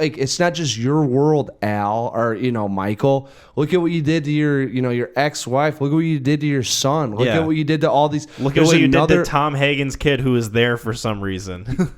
Well, I mean, it's Tom Hagen's kid. It's Joey Hagen. It's Joey Hagen. Hey, remember the best part is he gets him over there, and then he goes to the Vatican. He's like, "Hey, Joey, you doing all right, Joey?" Yeah, Mr. Corleone. It might as well have been a Stan Lee cameo at that point. It was so fucking stupid. He's like, "I'm doing real good." And he's like, "Oh my!" Imagine if that was Bruce Willis. Imagine if that was Nick Cage. Actually, Sly Stallone should be in this movie somewhere. I might have bumped it up. 1990, just beef it up. What are we doing? Nothing. They aren't doing anything. They're finding young, really replaceable talent. The only thing we've been really harping on Sofia Coppola, and she's taking her fair share from this movie, but she turned out okay. Solid director, has a good, has produced some good movies. None that I've really liked or seen. All right, yeah. But she's done. It should be noted that she's done okay. She found her footing. Yeah, she's turning out all right. This didn't impact her that much, even though I will only view her now as that. It didn't kill anybody's career. Yeah. Because Coppola bounced... Joe Montana, this was the start of his career, so he only went up from here. Yeah, he's doing 12 seasons of... doing there, hot shot? Criminal Minds. Well, I'm not quite sure. Yeah. This is a lead up to him being in 13 seasons of Criminal Minds, or however many there are right now. Well, there's a reason why he's in Criminal Minds. I shouldn't say it like that, because I think there are people that listen that like that show. Yeah, well, Mom and Dad don't listen, but they definitely like that show. Thank God. Yeah, shout out to my dad, who's definitely not listening to this episode right now. But likes Criminal Minds. Yeah, likes Criminal Minds. Oh, there's a really consistent... I remember this episode. You do? Yeah. Oh, yeah. Watch Joe Montana. Yeah. I'm pretty sure he doesn't watch it anymore, though, because they like got rid of one of the main characters. Oh, that pissed him off? And he was like, oh, I don't want to watch this. I watched an episode with Dad probably a month or two ago, and Joey Montana... She was strangled and murdered. That's why, like, that eye thing, like, he, like, is really upped it to the 10th. Oh, yeah. Like... It's like he's doing Forrest Whitaker eye, but on purpose. Yeah. He's like trying to get, like, what, are you talking to me? Or like a parrot from a pirate movie. Yeah. You know what I mean? Like how they're like... Yeah. Like, really, it's a weird, like... He's like really gonna squint because it's inquisitive, but this one's really like I got my fucking eye on. Yeah, he's like you. focusing in on something like really hard. Yeah, it's like he should have like a monocle or that like jeweler. Yeah, like no, that takes it away. No, but I mean that's how he's opening his eye or squint. That's how that's how he practices at home in the mirror. Like he's training the muscles on the one eye, and then he's got to be able to slide it in and out. Like the fucking monocle. This is the acting you sure you want, because it's really hard to stop, Francis. You guys didn't have an issue with him shooting Joey Zasa and then cutting to Garcia for him to go Zaza. No one had an issue with that. No, that again, that's the only quote I remember definitively. Is you Joey, boom, boom, Zaza. Like he's on a horse, right? Yes. This is ridiculous. What are the I ratings? Forgot that's how he died. I forgot. What are the ratings? He popped him and then he shot him in the back too. Yeah, on the like Zaza. Oh yeah, no, he caught him as he was walking it because they started doing the execution. It was like a cheap shot. They did the execution stuff, and he was like running. He couldn't open any of the retail stores because they all knew that he was getting taken out.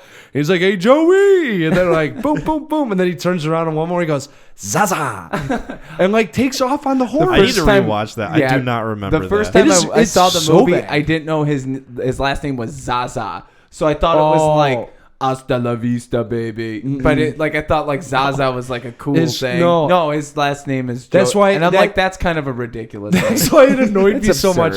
Because they have him come in. I'm sorry to bash this fucking thing, but they have him come in here. One, it's like Michael Corleone's 60 and he has $1 billion to his name. He's got his his brother's kid over here. He doesn't fucking know or care about. Joey Zaza's over here and he's like, I got this much of New York, man. I need you to help me out. And Michael's like, what the fuck are we doing? I'm trying to become legitimate. Get out of here. They get into a little like cat fight. He's like, I don't know you. Don't kill him. I don't know you. Leave him alone. Like, just get out of here, right? Yeah. And then they get in there, and then he bites his ear. He's like, Joey Zaza, I will take you down, Zaza. I will get you, Zaza. I'll fucking get you, Zaza. I will bring you down. I will bring you down to Chinatown. Well, they kept saying it. He's like, Joey Zaza, Joey Zaza, Joey Zaza. And I'm like, they're really doing like a really good job of making me remember Joey Zaza's name, right? Yeah. And then he hits him with the Joey, and it's like, all right, cool. And then Zaza, and I'm like, what the fuck are we doing? Solazzo, who's like a character that is actually small potatoes but has big implications for the plot of the first one, is such a much better character than Joey Zaza. He's called the Turk. They give him a little. He did time in prison. He knows about the drug deal. He's pretty good with his his exporting business or the importing. We can run it. He wants 3%. Like everything's business like cut up. And then he comes in there and he knows from prison how to work angles with different parties, whether how grand scale it is or not, you know? So like they do like a nice little thing, and then you see him set up. Sonny reveals his position. He's got it down. He goes, all right, there's weakness. I'll take out the Don. I bet you I can get Sonny to hop on board to make this money. Andy Garcia's got nothing, and literally he's only in there because he's like, that guy wants to kill you, Uncle Mike. Hey, he wants to kill you. He wants to kill you. Hey, can you help me, please? I'm gonna bang your daughter, Uncle Mike. He wants to kill you. So fucking ridiculous. And I don't even know her age in this thing too, because like there's this really weird like, you were 24 and you had 15-year-olds hitting on you. He's like, I've had a lot of 15-year-olds hitting on me. No, he says this. Who said that? Dude, Andy Garcia is like 19 and he goes, I have a bunch of 15, like she's like, I fell in love with you, but there's all the other girls that did too. And he was like, you were 18 and I was 15. And not that it makes it any better, but I thought what he said was he was 15 and he had a lot of girlfriends that were 8-year-olds or something like that. Yeah, it's a really fucking awful, which is still fucking bad comment. It just made it even weirder. It's like, oh, I guess I see it. Why? So, anyways, I think, Yeah, pretty good top. Pretty good ratings. Pretty good movie. No, was there anything else we wanted to say about this? A little bit of a time crunch with the coach. So okay, we can. I'm good on. I've let it all out, and I'm just gonna end it on Zaza. You don't have a rating for this? Do I have a rating for this? Zaza out of 10. I'm going. No, I'm going last. I went first on the first I'll one. go first. You gotta go. Yeah, you haven't gone. My rating for this, in terms of enjoyability / overall goodness, 7 out of 10. Because it's not that it's an okay film. It's got a lot of issues. It doesn't come close to the hype, and the enjoyability, even though it's probably in terms of well made and stuff, probably 6 out of 10. But the enjoyability of just seeing another chapter of Michael Corleone, of seeing Kay, of seeing some of these older characters, as well as the bad parts. That gives it a 7 out of 10 for me. Okay, very forgettable though. Yeah, I'm the exact same rating, 7 out of 10. Wow. I think that I can't get on. Yeah. Overall, it's a decent film, but obviously flawed in a lot of areas. Really good ideas and concepts in there. There's a good movie in there somewhere, maybe, but you would have to change a lot. And yeah, I think Sofia Coppola, the acting, Joey Zasa is a big part of what holds this movie back. I think, I'm 6 out of 10, and I'm the only reason why is because I think there's a lot of things to laugh about with this one, but passionless, the story's so convoluted, a lot of it doesn't make sense, and they build up on to have the contrast between the small potatoes and the large potatoes is so drastic. I mean, it's for you, a D1 coach fiddling around with a middle school team. Oh, yeah. And then getting pissed at the coach. It's Sean Payton coaching Little League football. Exactly. What are we doing? So, but if you take out any of the conversation we had of the ridiculousness, this is a 3 out of 10 for me. Oh, no doubt. No doubt. If those things weren't in there, it would be a chore to get through. If this was actually one of those things where I was I felt like it was taken pretty seriously. I mean, it does, but anyways, 6 out of 10 for me. So, yeah. Cool. All right. We'll skip questions. We can save those for next time. But before we wrap up, one more bit of business. Yeah. You get to make a film pick recommendation. I do. I'm not doing the one that you did. I'm going. I don't remember what one I said. Can't hardly wait. I think we got to wait till we get to comedies. That one isn't even a comedy. That Graduation. But what are you thinking? I don't know. I really wanted to do something fun. There's 3 movies that you haven't seen that I know I want to talk about and get out there. So I don't know if we go fun, if we go dark, or we go old. What one do you think? Ooh, I get to pick. You go with one of those categories because I got each one that we can talk about that I'm curious as to your thoughts on, or at least just to have the conversation out here and get it going. Well, we did a lot of dark with this episode. Naturally, just a dark trilogy, and also 1974, 1972, a little bit on the older side. So I'm gonna go fun. All right, we're gonna talk about Twister. Ooh. We're going Twister. All right. You've seen it, right? I've seen it. Okay, yeah. so that one's gonna be. It's the extreme, baby. I was looking at that. I was we haven't talked about it. I'm going down memory lane with all the childhood movies just to get it out on the airwaves. So okay. I think Twister. Well, it's gonna be a fun one. It's gonna be easy one to digest. People can watch it, and it won't be. Not to say that this isn't, but these are long movies. Yes, and I think that will go down smooth. This will be a nice piece of levity. Yeah. From the heavy subject matter that is the mafia. So yeah, awesome. If you guys don't want to be spoiled for Twister, starring Bill Paxton, then be sure to check that episode out before episode 38, I believe, is what we're on. These guys are air guitaring right now. I think we're both singing the same. I hope we are. I think, yeah. So yeah, thank you guys for listening. If you want to check us out, go to our YouTube, Spotify, and Apple Podcasts. We're on there. We're also on our website, www.neoncrewpodcast.com. Also, we finally have some merch. So, believe that. If you guys want to check out some merch, we have available the Neon Crew Podcast crew neck sweater, or the Neon crew neck sweater, as I like to call it. It's on our Etsy page. I will include a link in the description so you guys can check that out. Also, messaged Lauren this week about getting some more shirt ideas up and running. So hopefully sooner rather than later, we'll have some more merch available. But in the meantime, get yourself a crew neck. It's cold, and I want you to be warm, baby. You can't rely on the warmness of our voices all the time. So, Mac, before we depart, any final words? Hell yeah, baby. WWTHD. Bye, everyone.